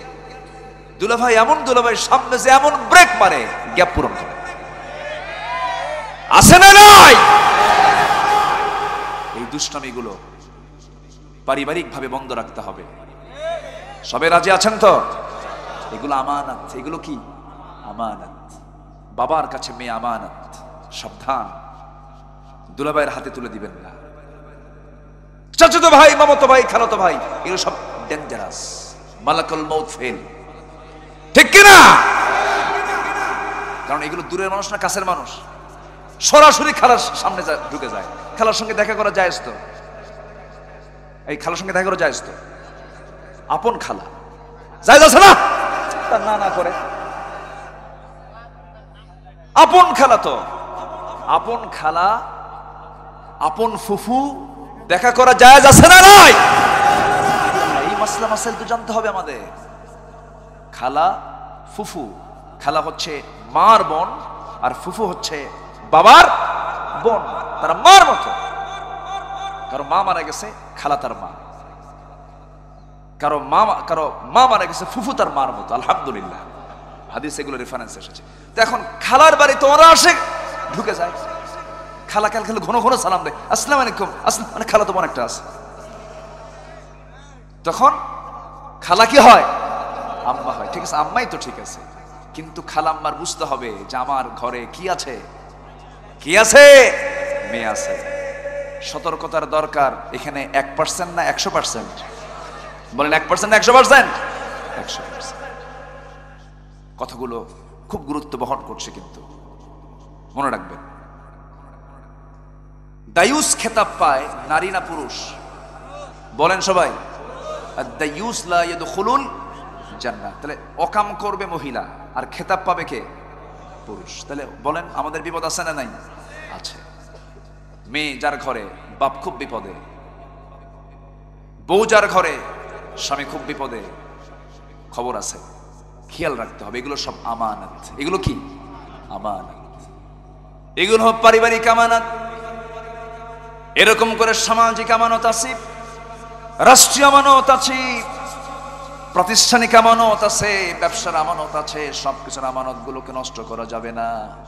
আল্লাহ তাআলা বলছেন কোন বান্দা সফল, কোন বান্দারা সাকসেস। আল্লাহ রাব্বুল আলামিন সুন্দর করে বলছেন, যারা পারেন ঠোঁট মিলে আমার সঙ্গে বলুন, قد أفلح المؤمنون الذين هم في صلاتهم خاشعون والذين هم عن اللغو معرضون والذين هم للزكاة فاعلون والذين هم لفروجهم حافظون إلا على أزواجهم أو ما ملكت أيمانهم فإنهم غير ملومين فمن ابتغى وراء ذلك فأولئك هم العادون والذين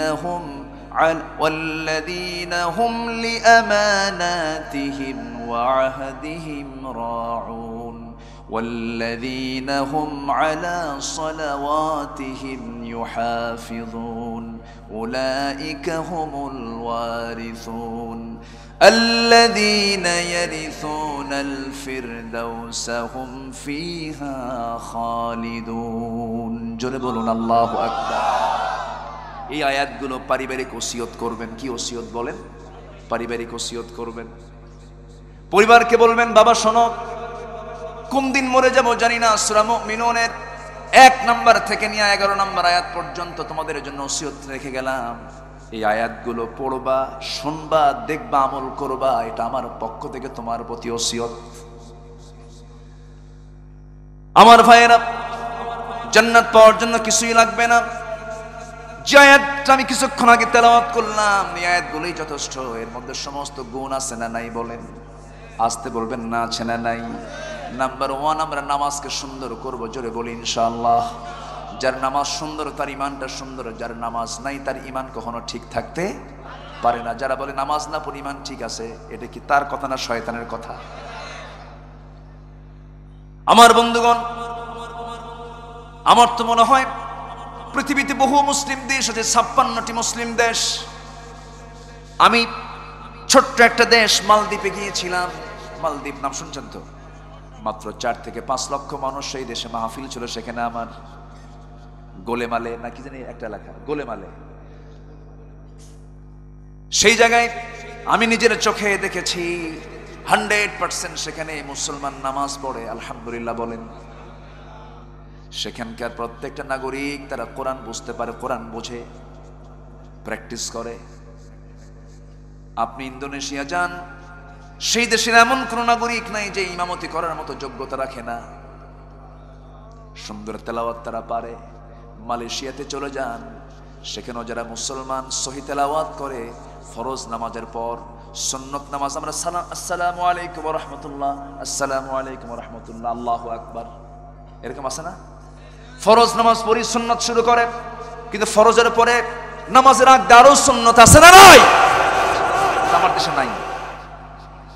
মালয়েশিয়াতে দেখেছি, আমি মালদ্বীপে দেখেছি, ওই সমস্ত মুসলিম কান্ট্রিগুলোতে যেখানে অধিক সংখ্যক মুসলমান, সেখানে আমি নিজের চোখে দেখেছি বসে বসে আল আযকারু বা'দাস সালাহ, ফরজ নামাজের পরে কত সুন্দর দোয়া। সবাই বলি আল্লাহুম্মা আনতাস সালাম ওয়া মিনকাস সালাম, তাবারাকতা ইয়া যাল জালালি ওয়াল ইকরাম, লা ইলাহা ইল্লাল্লাহু ওয়াহদাহু লা শারীকা লাহ, লাহুল মুলকু ওয়া লাহুল হামদু ওয়া হুয়া আলা কুল্লি শাইইন কাদির। اللهم لا مانع لما أعطيت ولا معطي لما منعت ولا ينفع ذا الجد ومنك الجد اللهم أعني على شكرك وحسن عبادتك।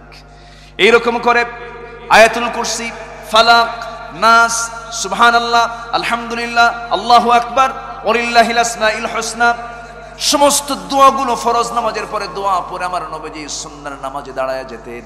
কিন্তু আমার দেশে সালাম ফেরার সঙ্গে সঙ্গেই আরেকটা নামাজের নিয়ত হয়ে গেছে, আছে না? আচ্ছা, নামাজে আমরা যত্নশীল হয়ে যাব। নামাজে যখন দাঁড়াবো তাড়াহুড়ো করার নিয়ত না, আস্তে আস্তে, তাড়াহুড়ো না, আস্তে আস্তে।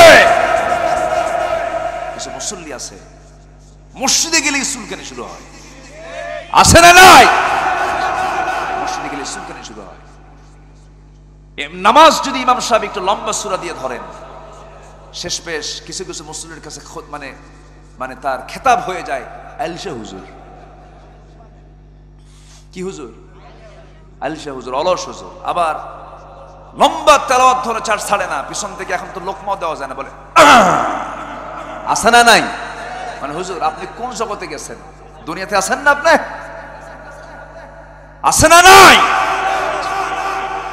এগুলো খুশুর নামাজ না, এগুলো আমানতদারিতা নয়।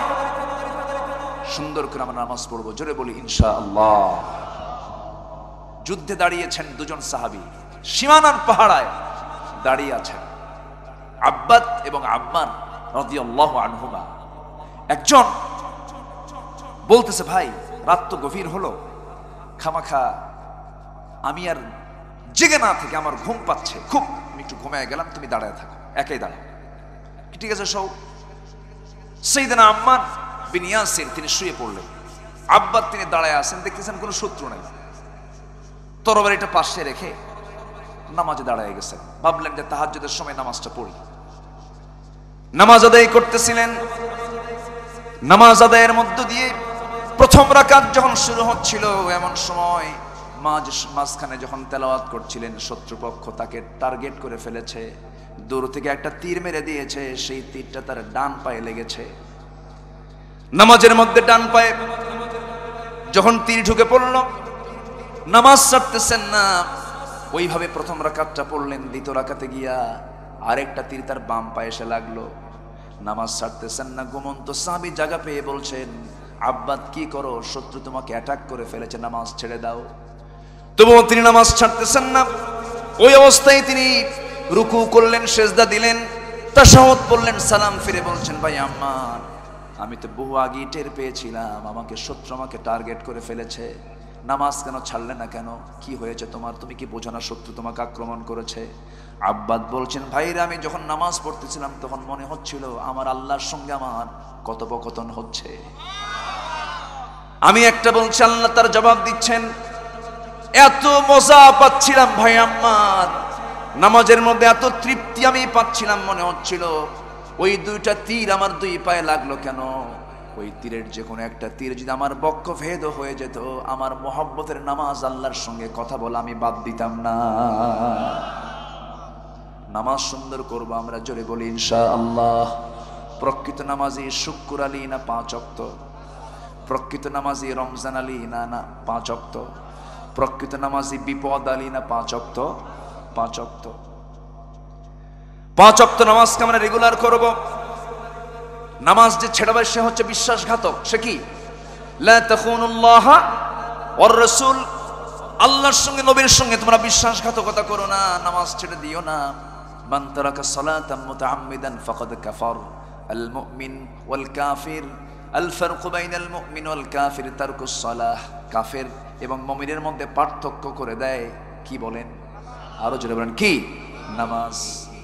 নামাজ আমরা ছেড়ে দেব না, আমানতটাকে ঠিক রাখবো। আল্লাহ তাআলা বলছেন, নাম্বার 2 হলো যারা অনর্থক কথা থেকে নিজেকে বিরত রাখে। এই জিহ্বা দিয়েছেন কে? মিথ্যা বলার জন্য, সত্য বলার জন্য। এই জিহ্বা দিয়েছেন হারাম খাবার জিহ্বায় তোলার জন্য না, হালাল খাবার জিহ্বায় তোলার জন্য। একটা হাদিস একটু কান লাগান, মনোযোগ দিয়ে শোনেন। ইদা আসবাহা ইবনে আদম ফাইনাল আ'দাআ কুল্লা শাইইন তাকফিরুল লিসান ইত্তাকিল্লাহা ফিনা ফাইন্নামা নাহনু বিক ফাইন ইসতাকামতা ইসতাকামনা ওয়া ইন আওয়াজাজতা আওয়াজাজনা আও কামা ক্বালা আলাইহিস সালাতু ওয়াস সালাম। রাসূল বলেছেন, কোন যখন বান্দা সকালবেলা করে তার দেহের সমস্ত অঙ্গ প্রত্যঙ্গগুলো, দুটো হাত, দুটো পা, চোখ, কান, নাক সব কিছু এসে জিহ্বার কাছে প্রশ্ন করছে, জিহ্বার কাছে এসে প্রশ্ন করে বলে, হে জিহ্বা, তুমি আমাদের দেহের রাজধানী, তুমি জিহ্বা যদি খাওয়ায় বলায় যদি ঠিক থাকো আমরাও ঠিক থেকে যাব, তুমি যদি ব্যাঠিক হয়ে যাও আমরাও ব্যাঠিক হয়ে যাব। আল্লাহ তাআলা বলছেন, ওয়াল্লাযীনা হুম আনিল লাগবি মুরিদুন, ওই সমস্ত মুমিনরা যারা অনর্থক কথা থেকে নিজেকে বিরত রাখে। জিহ্বাকে আমরা ব্যস্ত রাখবো বেশি না বিশ্রাম দেব? আস্তে কয়, বেশি ব্যস্ত না বেশি বিশ্রাম? অনেক লম্বা সময় নবীর জীবনে চলে যেত, ঘন্টার পর ঘন্টা রাসূল কথাই বলতেন না, চুপ থাকতেন। চুপ থাকায় না জাত। আমার নবীজি কথা খুব কম বলতেন, যতটুকু কথা বলতেন উৎকৃষ্ট কথা বলতেন। এই জন্য জিহ্বাকে আমরা বিশ্রামে রাখার চেষ্টা করব। যত গুনাহ হয় জিহ্বা দিয়ে সবচেয়ে কম হয় না বেশি হয়? বলায় হয়, খাওয়ায় হয়, ঠিক কিনা বলেন? বলায় হয়, খাওয়ায় হয়। জিহ্বাকে আমরা কন্ট্রোল করব, চোখকে আমরা কন্ট্রোল করব। চোখ দিয়েছেন ভালো কিছু দেখার জন্য না খারাপ কিছু দেখার জন্য? ভালো কিছু না খারাপ কিছু? বলেন বলেন, ভালো কিছু। চোখ এটা এমন দামি সম্পদ, যার চোখ নাই সেই বোঝে চোখটা কত মূল্যবান। এই চোখ সম্পর্কে কিছু অজানা তথ্য আছে। আল্লাহ তাআলা যে চোখ আমাকে আপনাকে দিয়েছেন, এই চোখের মধ্যে প্রত্যেকটা চোখে আছে 20 লক্ষ ক্ষুদ্র ক্ষুদ্র পার্টস। কয় লক্ষ? 20 লক্ষ। আমরা যে ফোন ব্যবহার করি, ফোনগুলো আছে না, যে অ্যান্ড্রয়েড ফোনগুলো আছে, এই ফোনগুলো, এই ফোনে পাওয়া যায় 8 থেকে 41 মেগাপিক্সেল পর্যন্ত। ডিএসএলআর ক্যামেরাতে পাওয়া যায় 120 মেগাপিক্সেল। আল্লাহ তাআলা আমার আপনার চোখে রেখেছেন 576 মেগাপিক্সেল। জোরে বলি আল্লাহু আকবার। আচ্ছা, শুধু তাই না, একটা মানুষ প্রায় 1 কোটি ভিন্ন রং তার চোখে দেখতে পারে। কয় কোটি? বলুন কয় কোটি? 1 কোটি, প্রায় ভিন্ন ভিন্ন রং সে তার চোখ দিয়ে দেখতে পায়। কেউ তো সুবহানাল্লাহ বললেন না। আমাদের চোখের রেটিনাতে রয়েছে 50 লক্ষ কোন রিসিপ্টার। সুবহানাল্লাহ বলবেন না? যারা ক্যামেরা সম্পর্কে জানেন তারা জিনিসটা বুঝতেছেন। আচ্ছা, মানুষের চোখ সোজাসুজি 120 ডিগ্রি কোণে দেখতে পায়।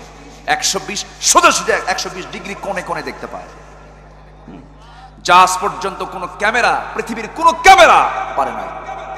জোরে বলে সুবহানাল্লাহ। এই চোখ কে দিয়েছেন? কে দিয়েছেন বলেন?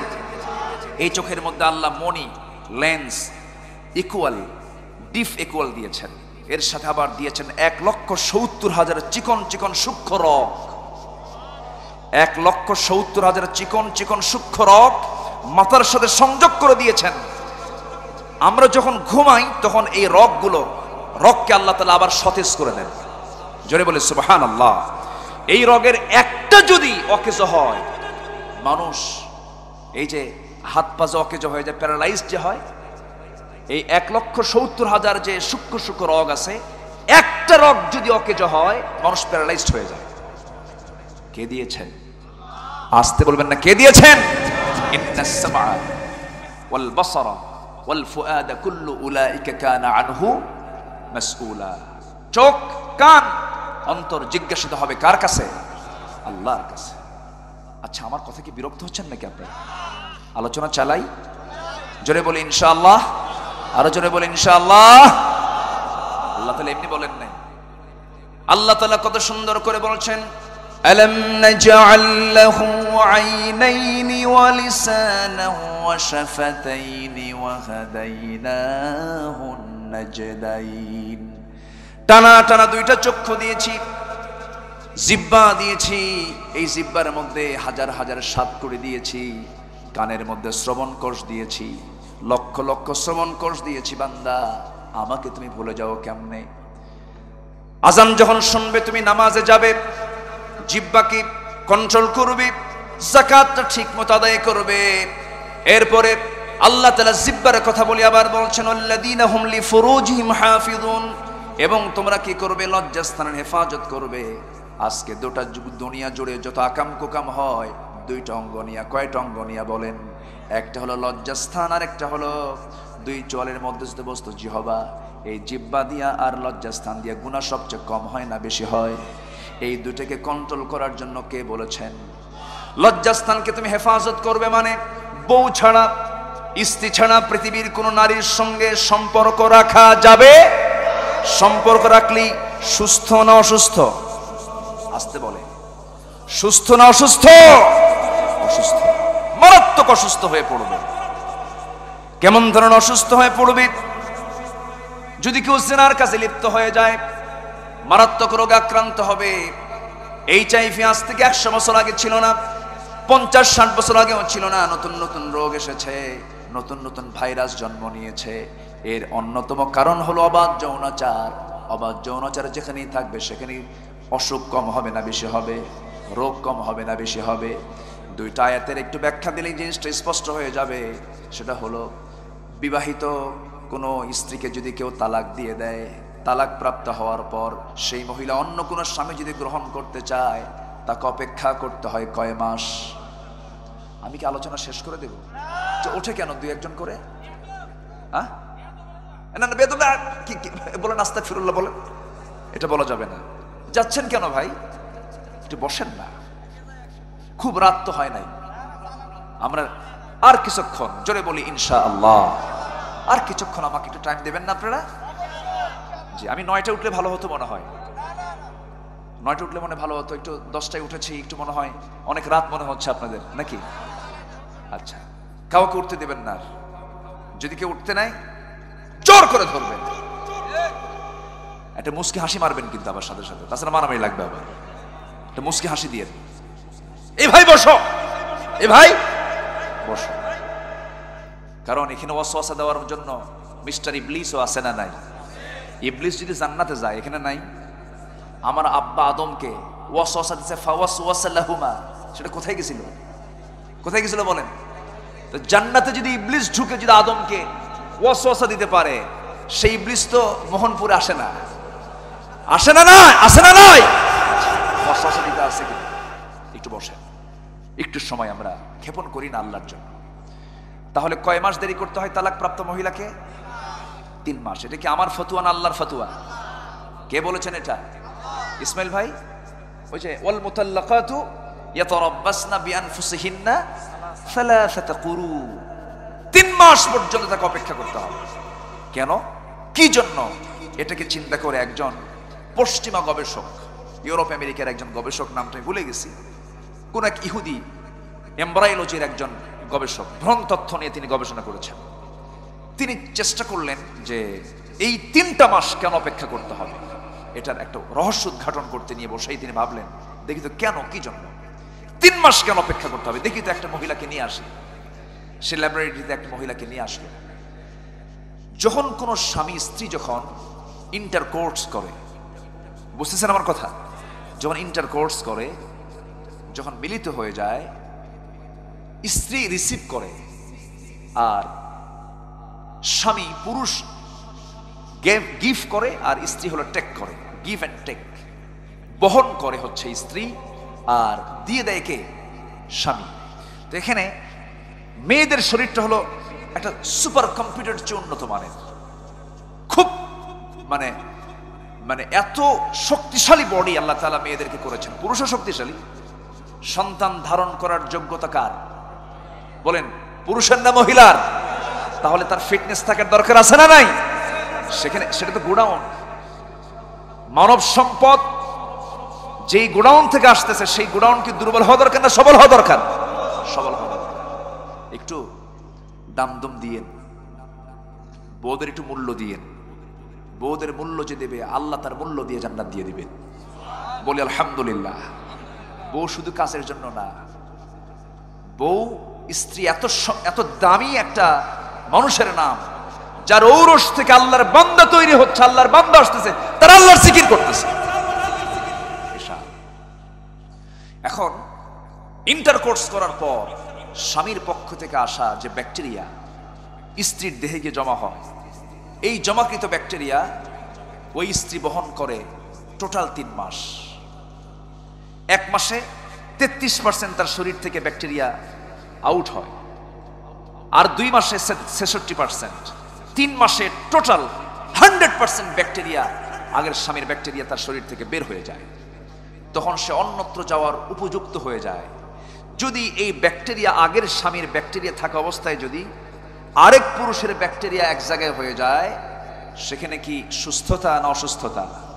বলেন, সুস্থতা না অসুস্থতা? এমব্রায়োলজির সেই গবেষক কাঁদতে কাঁদতে মনে মনে চিন্তা করছে, এই কোরআন তো মুহাম্মাদের না, এই কোরআন তো আল্লাহ। জোরে বলে সুবহানাল্লাহ। কেমনে সম্ভব এত বড় সুন্দর সূক্ষ্ম একটা ফয়সালা একজন ব্যক্তির দ্বারা করা? অসম্ভব ব্যাপার। এখন প্রশ্ন হলো, তালাক প্রাপ্ত নারী অপেক্ষা করবে 3 মাস, কিন্তু বিধবা নারীর জন্য অপেক্ষা করতে হবে কয় মাস? 4 মাস ওয়া 10, আরো সাথে কি 10 দিন যোগ করতে হবে। কিন্তু 1 মাস 10 দিন বেশি লাগলো কেন বিধবার ক্ষেত্রের? কারণ হলো তালাক যখন হয় মোহাব্বত থাকে না, ঘৃণা থাকে। আর বিধবা যখন হয়ে যায়, এখানে মোহাব্বত আরো কমে না বাড়ে? বেড়ে যায়। স্ত্রী যখন তালাক প্রাপ্ত হয়ে যায়, স্বামীর প্রতি তার ঘৃণা জন্মে। এই ঘৃণার কারণে ওই ব্যাকটেরিয়া যেতে 3 মাস লেগে যায়। কিন্তু স্বামী যখন হেরে, সে যখন বিধবা হয়ে যায়, তখন স্বামীর প্রতি তার মোহাব্বতটা থেকে যায়। এই মোহাব্বত থাকার জন্য আরো এক্সট্রা 1 মাস 10 দিন সময় লেগে যায়। এই জন্য আল্লাহ তাআলা বান্দাকে রোগ থেকে মুক্ত করার জন্য টাইম দিয়েছেন বিধবার ক্ষেত্রে 4 মাস 10 দিন। এই এমব্রায়োলজির গবেষক এই তথ্যটা চিন্তা করে ভাবলেন, দেখি তো এই এলাকার এই জনপদের মহিলাদের কি অবস্থা। সবাইকে ল্যাবরেটরিতে নিয়ে আসা হলো। কারো ব্যাকটেরিয়া 4টা 5টা 6টা পর্যন্ত। প্রোটিনগুলো অন্য পুরুষের দেহে জমা হয়ে আছে, রোগ রোগ রোগ রোগ, অসুখ অসুখ। শেষ পর্যন্ত এমব্রায়োলজির জান্নাত, বলেন বলেন, জান্নাতুল ফিরদাউস। এই জান্নাতুল ফিরদাউসের দোয়া করেছেন আসিয়া আলাইহিস সালাতু ওয়াস সালাম। এই জান্নাতুল ফিরদাউসের দোয়া তিনি করেছিলেন, আল্লাহর ঘরের সঙ্গে ঘর চেয়েছিলেন। সেই ঘরটা হলো 1 নম্বর জান্নাত। রব্বি বিনিলি ইনদাকা বাইতান ফিল জান্নাহ ওয়ানাজ্জিনি মিন ফিরআউন ওয়া আমালিহি। আয় আল্লাহ তাআলা, আমি তোমার কাছে এমন একটা ঘর চাই, সেই ঘরটা যেন একটা ঘরই হয়, দুইটার তিনটা লাগবে না, একটা ঘর তুমি আমাকে দিবা, সেই ঘরটা যেন অবশ্যই তোমার ঘরের দেওয়ালের সঙ্গী হয়। একটু আস্তে বলি সুবহানাল্লাহ, জোরে বলি সুবহানাল্লাহ। এই দোয়াটা করেছেন মরার একটু আগে, মরার একটু আগে। তিনি কি মরে গেছেন না শহীদ হয়েছেন? শহীদ আর সাক্ষ্য দিয়ে তিনি দিয়েছেন। তাকে মেরেছে কে? তার কি হয়? ফেরাউন তো সবাই জানে। ঘরের লোক না বাইরের লোক? ঘরের লোক না বাইরের লোক? তাহলে আমার শত্রু ঘরের লোকও হতে পারে। দেখেন, চিন্তা করেন, আসিয়া আলাইহিস সালাতু ওয়াস সালাম রাজরানীর খেতাব পেয়েছেন, অনেক মান সম্মানের পজিশনে ছিলেন, সমস্ত দুনিয়ার পজিশনকে মাইনাস করলেন। আসিয়া আলাইহিস সালাতু ওয়াস সালাম ঈমানটাকে লালন করলেন, ঈমানটাকে ধারণ করলেন, আমানতটাকে তিনি খেয়ানত করলেন না। ঈমান একটা আমানত, ঈমান একটা কি? আমানত। শেষ পর্যন্ত কি হলো? ফেরাউন বলল, আসিয়া আমি তোমারে কোনোদিন কষ্ট দেই নাই। তাফসীরে এসেছে ফেরাউন কোনোদিন আসিয়াকে একটা গালিও দেয় নাই, কোনো ধমকও দেয় নাই, খুব ভালোবাসতো ফেরাউন আসিয়াকে। কিন্তু একটাই দ্বন্দ্ব তার সঙ্গে ছিল, সেটা হলো দ্বীনের কারণ, ইসলামের কারণ, ঈমানের কারণ। আমার দেশে এমন পরিবারও আছে, একই দলের একই বাড়ির চার ভাই, একই বাবার চার ভাই, চার ভাই চার দল করে, আছে না নাই? চার দল করে, যার যখন যে সমস্যা হয়, ভাই তুমি আমার সাথে থাকো। কিন্তু আসিয়া আলাইহিস সালাতু ওয়াস সালাম তা করলেন না। তিনি যখন দ্বীন গ্রহণ করলেন, দ্বীন গ্রহণ করার সঙ্গে সঙ্গে ফেরাউন বলে ফেলল, আসিয়া শুনলাম তুমি নাকি মুসার দ্বীন গ্রহণ করেছো। তিনি বলছেন, আমার স্বামী ভুল বলেন কেন? মুসার তো দ্বীন না, দ্বীনটা কার বলেন? ইন্নাদ দীনা ইনদাল্লাহিল ইসলাম। ফেরাউন বলল, আসিয়া আমি তোমাকে হত্যা করে ফেলবো। আসিয়া বলছেন, আমাকে হত্যা কেন? দ্রুত মেরে ফেলে দেন, এখনই মেরে ফেলে দেন, আমি মরবো হাসতে হাসতে, জান্নাতে চলে যাব আমি আল্লাহর জোরে বলে সুবহানাল্লাহ। আসিয়া আলাইহিস সালাতু ওয়াস সালামকে ধরা হলো। হামান সহ মন্ত্রী পরিষদের জরুরি বৈঠকে সিদ্ধান্ত হলো তাকে তিলে তিলে দুনিয়া থেকে বিদায় করা হবে। একজন মানুষকে গুলি করে মারলে মরার কষ্ট হয় না, সঙ্গে সঙ্গে মরে যায়। কিন্তু আসিয়াকে কি করা হলো? দুইটা পা বাঁধা হলো, দুইটা হাত বাঁধা হলো। আহারে, একটা করে অঙ্গহানি করা হয় আর বলা হয়, আসিয়া এখনো সময় আছে, তুমি কি করবে বলো। আসিয়া বলছেন, আমার স্বামী গো, আপনি আমার প্রতি অত্যাচার যত বাড়ায় দিবেন, আমার ঈমানটা তত মজবুত হয়ে যাবে। আসিয়া আলাইহিস সালাতু ওয়াস সালাম, এই মাহফিলে আসিয়ারা আসছে নাকি? আসিয়ারা আসছে? আছে আছে। আসিয়া আলাইহিস সালাতু ওয়াস সালাম ইমরাত ফিরআউন, আল্লাহ তাআলা এই মহিলার নামটা কোরআনে নিয়েছেন। আসিয়া আলাইহিস সালাতু ওয়াস সালাম যখন দেখতেছেন তার শরীর থেকে রক্তগুলো ঝরতেছে, রক্ত ঝরতে ঝরতে রক্তের শূন্যতায় পড়ে গেলেন। সর্বশেষ মাথার দিকে করাত নিয়ে আসা হলো, করাত দিয়ে যখন চিরে যখন বডিটাকে দুই টুকরা করা হচ্ছে, এমন সময় মুখ থেকে মিটি মিটি করে সেই দোয়াটা পড়ছেন, রব্বি বিনিলি ইনদাকা বাইতান ফিল জান্নাহ ওয়া নাজ্জিনি মিন ফিরআউন ওয়া আমালি। আল্লাহ, ফেরাউন আমাকে অত্যাচার করতেছে, ওর অত্যাচার থেকে, ওর অপকর্ম থেকে তুমি আল্লাহ আমাকে বাঁচাও। কিন্তু আমি কিন্তু ঘর, অন্য কোনো ঘর নেব না, আমি নেব ঘর তোমার সঙ্গে একটা ঘর, তোমার ঘরের সঙ্গে একটা ঘর তুমি আমারে দিয়ে দিবা। আমরা চাবো, আমরা কার সঙ্গে ঘর? কার ঘরের সাথে? আল্লাহর ঘরের সাথে। সে আল্লাহর ঘরের সঙ্গে ঘর যদি পেতে চাই, আমরা এই সমস্ত আমানতটাকে নষ্ট করব না, আমানতের খেয়ানত করব না। আমার বন্ধুগণ, আল্লাহর লানত থেকে বাঁচতে হবে। আল্লাহর লানত থেকে বাঁচার জন্য আমাকে আপনাকে কিছু কাজ করতে হবে। আল্লাহ তাআলা বলছেন, বান্দা, লানত হবে কার উপরে? যে ব্যক্তি কুফর করবে। কি করবে বলেন? কুফর করবে, আমি তার প্রতি লানত করব। ইন্নাল্লাযীনা কাফারু ওয়া মাতু ওয়া হুম কুফফার উলাইকা আলাইহিম লা'নাতুল্লাহ ওয়াল মালাইকাতি ওয়ান নাসি আজমাইন। জোরে বলুন আল্লাহু আকবার। সূরাতুল বাকারা 161 নম্বর আয়াতে আল্লাহ তাআলা বলেছেন যারা কুফর করবে আমি তাদের প্রতি লানত করব। আল্লাহর লানত থেকে বাঁচার জন্য কুফরের কাজে যাওয়া যাবে, অর্থাৎ আল্লাহর আইন ছাড়া অন্য কোন আইনের পথে যাওয়া যাবে, আল্লাহর দল ছাড়া অন্য কোনো ব্যক্তির দল করা যাবে না। নাম্বার 2 হলো যারা মিথ্যাবাদিতা, মিথ্যা নিয়ে যারা থাকবে আল্লাহ তাআলা তাদের প্রতি লানত করবেন। নাম্বার 3 হলো যারা হত্যা খুনের কাজে যারা করবে আল্লাহ তাআলার লানত তাদের উপরে পড়ে যাবে। হত্যা রাজনীতি গোটা দুনিয়াতে আছে না নাই? ইউক্রেনে লক্ষ লক্ষ হাজার হাজার মানুষকে মেরে ফেলা হচ্ছে, ইরাকে 7 লক্ষ মুসলমানকে মারা হলো, এরকম করে লক্ষ লক্ষ জীবনহানি করা হচ্ছে। এই সমস্ত কাজ কারবারগুলো যারা করবে আল্লাহর লানত। ومن يقتل مؤمنا متعمدا فجزاؤه جهنم خالدا فيها وغضب الله عليه ولعنة الله জোরে বলি আল্লাহু আকবার। ওয়ালানা, ওই সমস্ত বান্দার উপরে লানত যারা হত্যা করবে, খুন করবে, যারা খুনের রাজনীতি করে, সবগুলো ফেরাউনের প্রেতাত্মা। সবগুলো কার দোষ? ফেরাউনের দোষ। 40,000 শিশুকে হত্যা করেছিল ফেরাউন তার ক্ষমতাকে পাকাপোক্ত করার জন্য। আল্লাহ বললেন বাইরে লাভ নাই, মুসাকে তোর বাড়িতে ঢুকাবো যা। জোরে বলি আল্লাহু আকবার। শুনবেন আলোচনা? আগ্রহ আছে? নাম্বার 4, যারা বিশ্বাসঘাতক। লা তাখুনুল্লাহ ওয়ার রাসূল, তোমরা বিশ্বাসঘাতকতা করো না আল্লাহর সাথে, রাসূলের সাথে। রাসূল যা বলেছেন, মা আতাকুমুর রাসূল ফাখুযুহু ওয়া মা নাহাকুম আনহু ফান্তাহু, যা নিয়ে এসেছেন সব তোমার মানতে হবে, একটাও অমান্য করার কোনো সুযোগ নাই। বিশ্বাসঘাতকতা করা যাবে না। নাম্বার 5 হলো মুনাফিকি। মুনাফিকি যারা করবে তাদের প্রতি আল্লাহর কি রহমত না লানত? রহমত না লানত? মুনাফিক কি কাফের হয়? আস্তে কর। মুনাফিক কি কাফের হয়? মুনাফিক কি মুশরিক হয়? মুনাফিক কোন গ্রুপে থাকে? মসজিদে যায় কিন্তু, এবং তারা নামাজ পড়ে শেষ কাতারে না প্রথম কাতারে? কথা না, শেষ কাতারে না, ফজরে থাকে না। মুনাফিক চেনার অন্যতম উপায় হলো ফজর পড়তে পারে না, কিন্তু শুক্রবার ছাড়ে না। আছে না নাই? শুক্রবারে প্রথম কাতারে মসমসা লুঙ্গি আর খদ্দরের পাঞ্জাবি, মোষ একখান, 60 বছর হওয়ার পরও কালো কুসকুসা হাইব্রিড জাতের মোষ। আছে না নাই?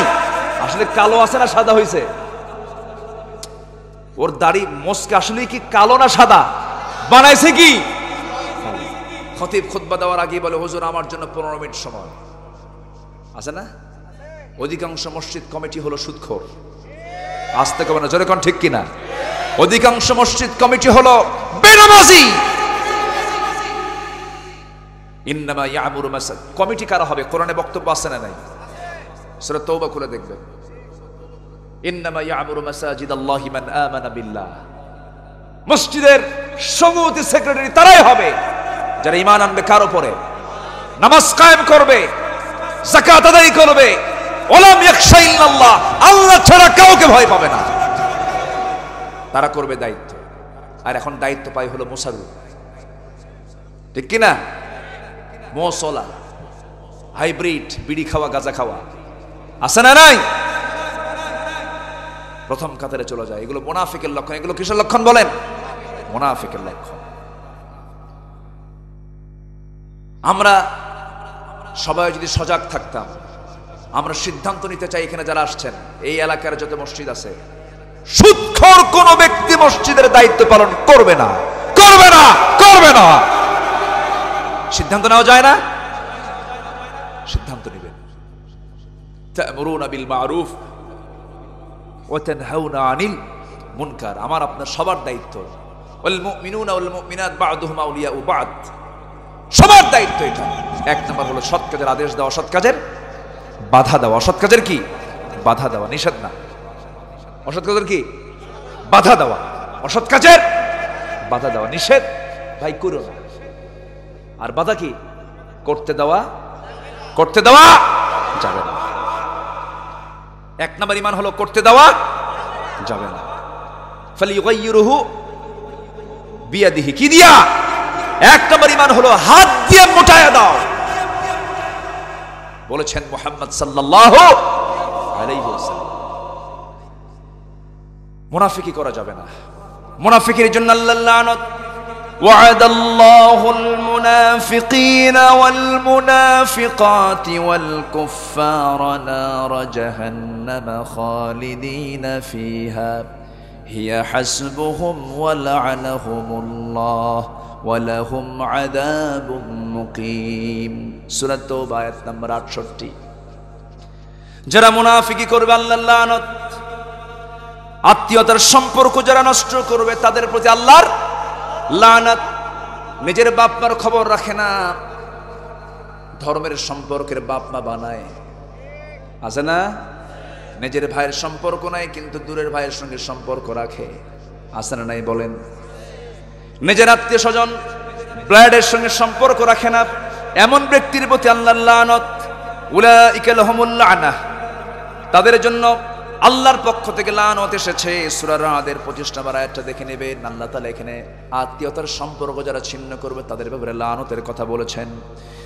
সর্বশেষ হলো যারা মিথ্যাবাদ দেবে সতী সাধ্বী নারীর প্রতি যারা মিথ্যাবাদ দেবে কাযবুল মুহসানাতিল মুমিনাতিল গাফিলাত এই সমস্ত নারীদের প্রতি যারা মিথ্যাবাদ দেবে লুইনু ফিদ দুনিয়া ওয়াল আখিরাহ ওয়া লাহুম আযাবুন আযীম জোরে বলুন আল্লাহু আকবার সর্বশেষ হলো যারা রাসূলকে কষ্ট দেবে কাকে কষ্ট দেবে বলেন রাসূলকে যারা কষ্ট দেবে সুন্নাতকে নিয়ে যারা ষড়যন্ত্র করবে আছে না আমার দেশে আছে না আমার দেশে আছে না সুন্নাতকে নিয়ে ষড়যন্ত্র করছে রাসূলকে গালি দেওয়া হচ্ছে রাসূল নাকি জিনাকার ছিলেন জোরে বলি নাউযুবিল্লাহ রাসূল নাকি নারী পিপাসু ছিলেন প্রশ্ন করে এত বউ কেন নবীর জীবনে এত বউ কেন আমার বন্ধু নবীর জীবনে এত বউ কেন এটার জবাব দিয়েছেন কে রাসূল চলতেন কার অর্ডারে আসতে বলবেন না কার অর্ডারে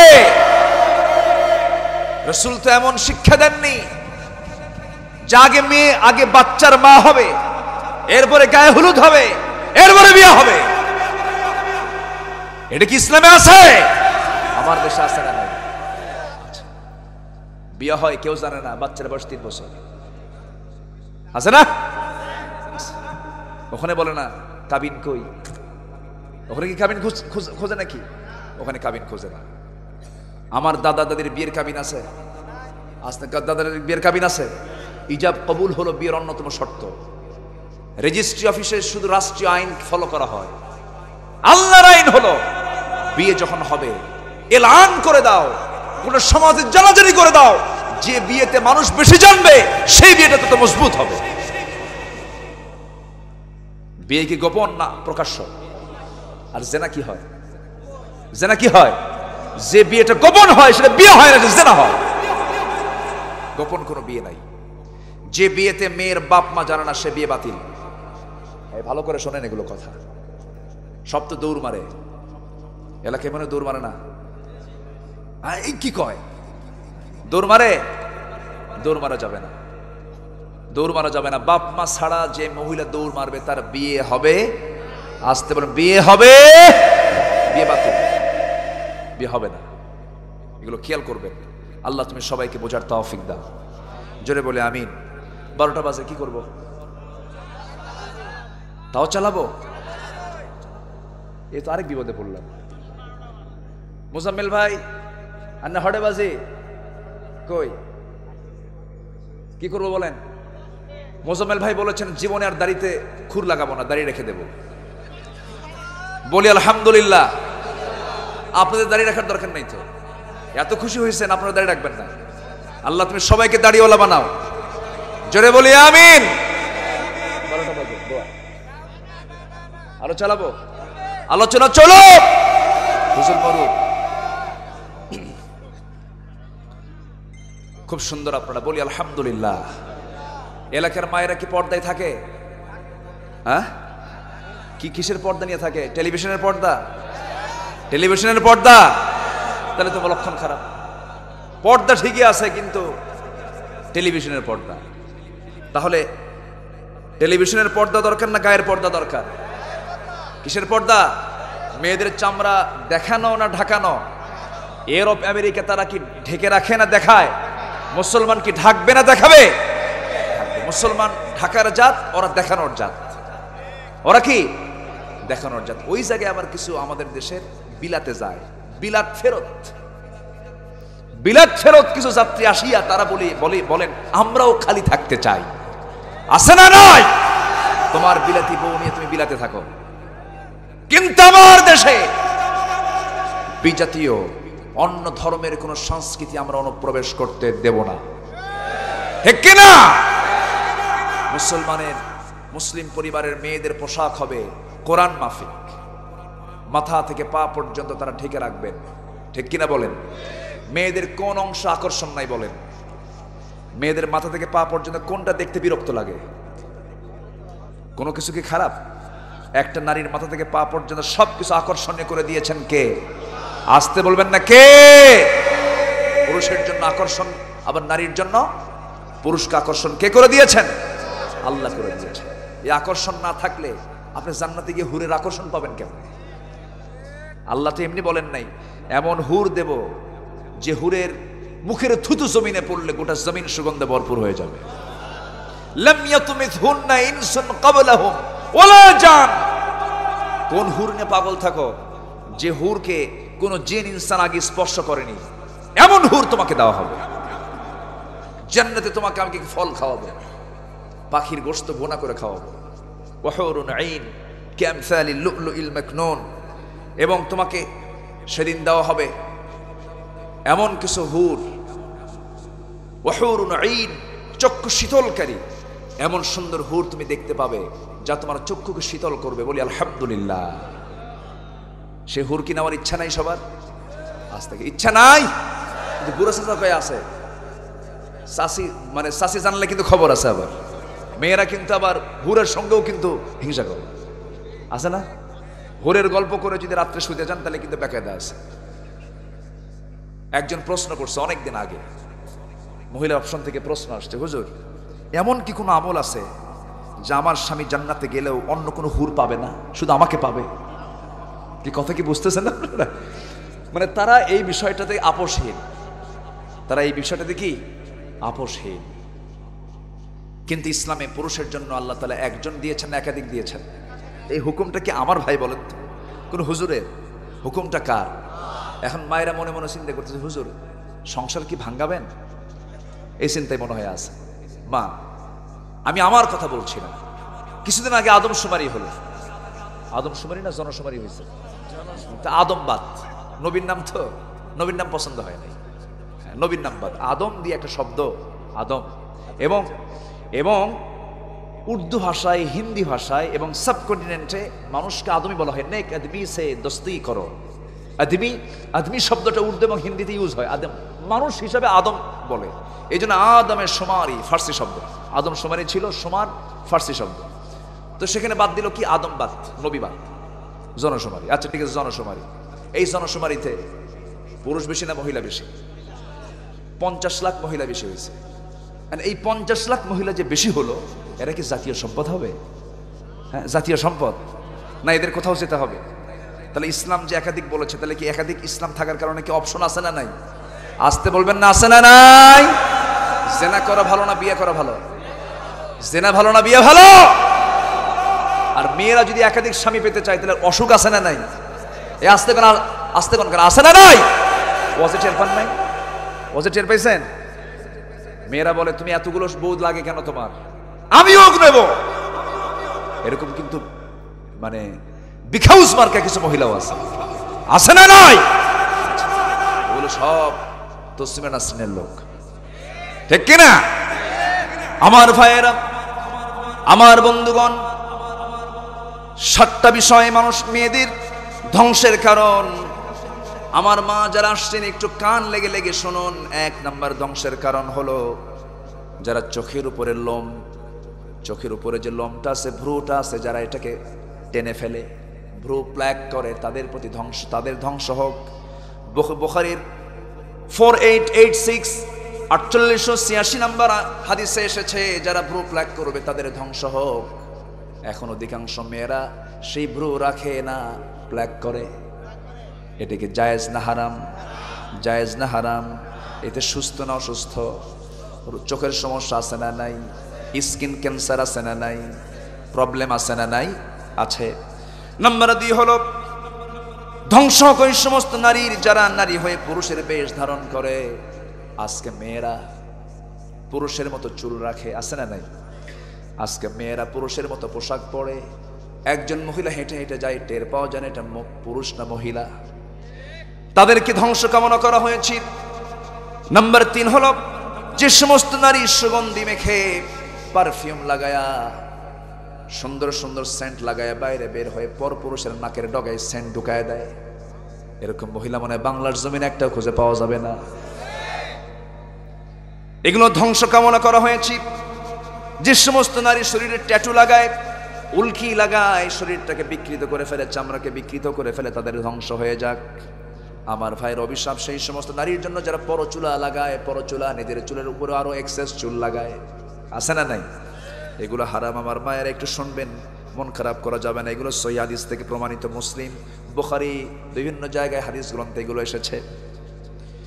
ওই সব নারীর জন্য আল্লাহ তাআলার পক্ষ থেকে কোনো রহমত থাকে না। যে সমস্ত নারী স্বামীর আইন কামে নারাজ থাকে, অসন্তুষ্ট থাকে, এমন মহিলা মনে হয় বাংলার জমিনে খুঁজে পাওয়া খুবই দুর্লভ, আছে না নাই? স্বামীর কামে একটু দুর্বল, বলে তুমি আমারে কি দিছো, আমারে কচু দিছো। এই সমস্ত কথা যারা বলবেন কোনোদিন সংসার আয় হবে না, বরকত হবে না। এই সমস্ত কাজগুলো মা, আপনার মুখ থেকে এই সমস্ত কথা কাজ বের হওয়া যাবে না। মা ফাতিমার বিয়ে হয়েছিল গরিবের সাথে না ধনীর সাথে? বলেন, গরিবের সাথে না ধনীর সাথে? আমার নবীজি ধনী সাহাবী পেয়েছিলেন, বিয়ে দেন নাই।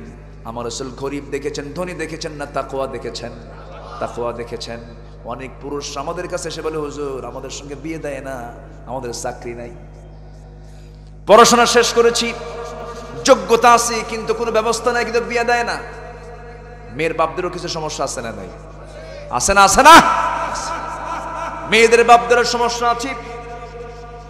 মেয়ে বিয়ে দেওয়ার সময় আপনার সম্পদ আগে দেখবেন না, টাকা পয়সা আগে দেখবেন না, অন্য কিছু আগে না দেখে সবার আগে দেখবেন তার চরিত্র কেমন, তার ইমানদারিতা কেমন, তার তাকওয়া কেমন। সেই স্বামী, সেই জামাই আপনার মেয়ের দুনিয়াবি সুখ স্বাচ্ছন্দ্য না দিতে পারলেও কিন্তু যে সুখটা দেবে সেই সুখটা হবে জান্নাতের সুখ। জোরে কোন সুবহানাল্লাহ। আজকের পরিবারগুলোতে ফার্নিচার আছে, ঘরের মধ্যে এসি আছে, খুব আরামায়েশি জীবনযাপন করে, ঠিক আছে, কিন্তু ঘরের মধ্যে কিলেকিলি আছে না নাই? কিলাকিলি ভালো না ভাঙ্গা করে থাকা ভালো? বলেন বলেন, কিলাকিলি থাকা ভালো না ভাঙ্গা করে থাকা ভালো? ভাঙ্গা করেই থাকা ভালো। অনেক উচ্চ পরিবারের আমরা মনে করি, অনেক উচ্চ ফ্যামিলির কোটি কোটি টাকার মালিক, সেই মালিকের বউরাও আফসোস করে বলে, আজকে আমার এই বদমাইশের সঙ্গে বিয়ে না হয়ে রিকশাওয়ালার সঙ্গে বিয়ে হলেও ভালো হতো। এরকম এরকম এরকম এরকম দৃষ্টান্ত আছে না নাই? আফসোস করে তারা। এই জন্য চারিত্রিক দিকটা দেখতে হবে আগে সবার। না, ভালো গবেষণা করে তো, ঠিক আছে তো, এগুলো তো বাস্তবতা, ঠিক কিনা? যুবকরা বিয়ে করতে চায়, কিছু বাপও আছে দুষ্ট, টাকা আছে, পয়সা আছে, জমজমি আছে, ছেলের বয়স হয়ে গেছে, ছেলে বলে আব্বা বিয়ে করব। কিসের বিয়ে রে তোর? আছে না নাই? বলেন তো, আছে না নাই? যুবকরা আজকে খুব খুশি, হুজুর ভালো করে রাখেন, আব্বা ঠিক হোক। আছে না এরকম? আছে না? কিসের বিয়ে তোর? কামাই নাই এক পয়সা, বাবার হোটেলে খাস, তো কার হোটেলে খাবে? বাবার হোটেলেই তো খাবে সে। তুমি বাবা, তোমার যদি সম্পদ থাকে, টাকা থাকে, পয়সা থাকে, সে পড়াশোনা করবে, সে চাকরি বাকরি করবে, বিয়েটা কর। সমাজ আজকে জেনায় ভরে গেছে, জেনা থেকে বাঁচ, ঠিক কিনা? সচ্ছল পরিবারের উচিত ছেলে মেয়েকে বিয়ে দিয়ে দাও, খুব গুরুত্বপূর্ণ বিষয়। আজকে সমাজে জেনা বেশি না বিয়ে বেশি? বলেন, জেনা বেশি না বিয়ে বেশি? জেনা কঠিন না বিয়ে কঠিন? বিয়ে কঠিন, জেনা সহজ। যুবকরা বিয়ে করতে চায় না তো, প্রবাসে থাকে, 40 বছর বয়স, 50-এর কাছাকাছি, চুল এরকম টান মারলে সব সাদা, কিন্তু পুরো কালো করে থুয়ে দিছে। বয়স কত বছর? 50 বছর। বিয়ে করে না। বিয়ে করো না কেন? ভাই কি করে খাবো ভাই, কামাই এখনো হয় নাই। ও কি ঠিক আছে না বাইপাস মারে? কষ্ট পাচ্ছেন? এগুলো বাস্তব না অবাস্তব? আল্লাহ তাআলা বলেন ফানকিহু মা তাবা লাকুম মিনান নিসা মাসনা ওয়া সুলাসা ওয়া রুবা। তোমার ইচ্ছা অনুযায়ী, অন্যের বউ না, অন্যের বউ আবার ভাইকে নিয়ে এসে বিয়ে করে, এরকম আছে না নাই বলেন তো? ওই জায়গায় যাও কেন? ওটা তো ইংগেজ, ওটা তো হয়ে আছে একজনের, ওই জায়গায় আবার যায় ঘুতাঘুতি। এগুলো করো কেন? ওগুলো করা যাবে না। এগুলো কার অর্ডার? আসতে বলবেন না, কার অর্ডার? রাসূল মেয়েকে বিয়ে দিলেন। বিয়ে দেওয়ার পর ফাতিমাকে ডাক দিয়ে বলেন, মা, তোমার জামাইয়ের, তোমার স্বামীর ঘর নাই, বাড়ি নাই, টাকা নাই, দৌলত নাই, ঈমান নামক দৌলত আছে। যাও, আমি একটা পিসদানি দিলাম, চামড়ার একটা তোষক দিলাম, পানির মশক দিলাম, স্বামীর বাড়িতে গিয়ে করে খাও। কোনদিন স্বামীর বিরুদ্ধে একটা নালিশ যেন আমার কানে না আসে। সুবহানাল্লাহ বলবেন না? একটা স্বামীর বিরুদ্ধে কথা বলতে পারবা না। আর এখনকার মেয়ের বাপরা কি করে? বিয়ে দেওয়ার পরের দিন, বিয়ে দেওয়ার দিনে বলে, শোন মা, এই যে নাম্বার, তুই যা, কিছু হইলে খবর দিবি, খাইয়া ফালাবো। আসে না নাই বলেন তো? কি বলবো আমি? এগুলো বাস্তব না অবাস্তব বলেন তো? এগুলো করা যাবে না। আপনার স্বামী আপনার জীবনের সবচেয়ে বড় অর্জন। আপনার জীবন, আপনার যৌবন সব আপনি তার জন্য উজাড় করে দিয়েছেন। আপনি তাকে সম্মান দিবেন। আর আমার ভাইদেরও বলবো, স্ত্রীকে সম্মান আপনাকে দিতে হবে। স্ত্রী আপনার চাকর নয়, স্ত্রী আপনার কোনো দাস নয়। আপনার স্ত্রী যদি বলে আমার স্বামী ভালো, আল্লাহ সেই সময় বলবেন আমার ওই বান্দাটা ভালো। আবার যখন স্বামী বলবে আমার স্ত্রী ভালো, আল্লাহ বলবেন আমার ওই বান্দিটা ভালো। জোরে বলে সুবহানাল্লাহ। মিলেমিশে থাকতে হবে, সবকিছু নিজের মধ্যেই কভার করতে হবে। কাউকে সালিশের জন্য ডাকার দরকার নেই, নিজেদের দ্বন্দ্ব নিজেই মিটায় নেবেন। ওয়াসুলহু খায়র, সমঝোতাই উত্তম। স্বামীর কামায় অসন্তুষ্ট থাকা যাবে না, ধ্বংস হয়ে যাবে। এরপরে কিছু কিছু মহিলা আছে কুধারণা করে, একটার কথা আরেকটার সঙ্গে লাগায় দেয়, ফিতনা সৃষ্টি করে। এমন মহিলা আছে না নাই বলেন? তাদের ধ্বংস কামনা করেছেন মুহাম্মদ সাল্লাল্লাহু আলাইহি ওয়াসাল্লাম। আমার মায়েরা, এই সমস্ত বিষয়গুলো একটু এড়িয়ে চলবেন। 5 ওয়াক্ত নামাজ, রমজান মাসের সিয়াম সাধনা, মাঝে মাঝে রোজা রাখা, এরপরে প্রত্যেক মাসের 13, 14, 15 তারিখের রোজাগুলো রাখা, নফল রোজার প্রতি একটু খেয়াল রাখা, পর্দার দিকে খেয়াল রাখা, এই সমস্ত কাজগুলো আপনি করবেন। একজন পুরুষ জান্নাতে যেতে যত জবাবদিহি করা লাগবে, তার চাইতে অতি সহজেই আল্লাহ তাআলা আপনাকে জান্নাত দিয়ে দিবেন। জোরে বলে সুবহানাল্লাহ। আল্লাহ তুমি এলাকার মা বোনদেরকে কবুল করো। জোরে বলি আল্লাহুম্মা আমিন। আরো জোরে আল্লাহুম্মা আমিন। সম্মানিত ভাইয়েরা, আজকে যতটুকু কথা হলো আমি আর বাড়াবো না, শুধু আয়াতের একটু তরজমা, যে কয়েকটা আয়াত আমি তেলাওয়াত করেছি, একটু তরজমা পরিশেষ করি। আমানতের খেয়ানত করতে গিয়ে সবচেয়ে বেশি মানুষ বাস্তবতার সম্মুখীন হয় হলো সন্তানদের জন্য খেয়ানত হয়, মালের জন্য খেয়ানত হয়। এই জন্য আল্লাহ তাআলা বলছেন ওয়া'লামু আন্নামা আমওয়ালুকুম ওয়া আওলাদুকুম ফিতনা। জেনে রেখে দিও তোমাদের মাল এবং তোমাদের সন্তানদের বড় পরীক্ষার বিষয়। আমানত রক্ষার ক্ষেত্রে তোমরা এটাকে পরীক্ষার বিষয় ভাববা। ওয়া আন্নাল্লাহা ইনদাহু আজরুন আযীম, আল্লাহর কাছে রয়েছে বিশাল বড় পুরস্কার। বলি আলহামদুলিল্লাহ।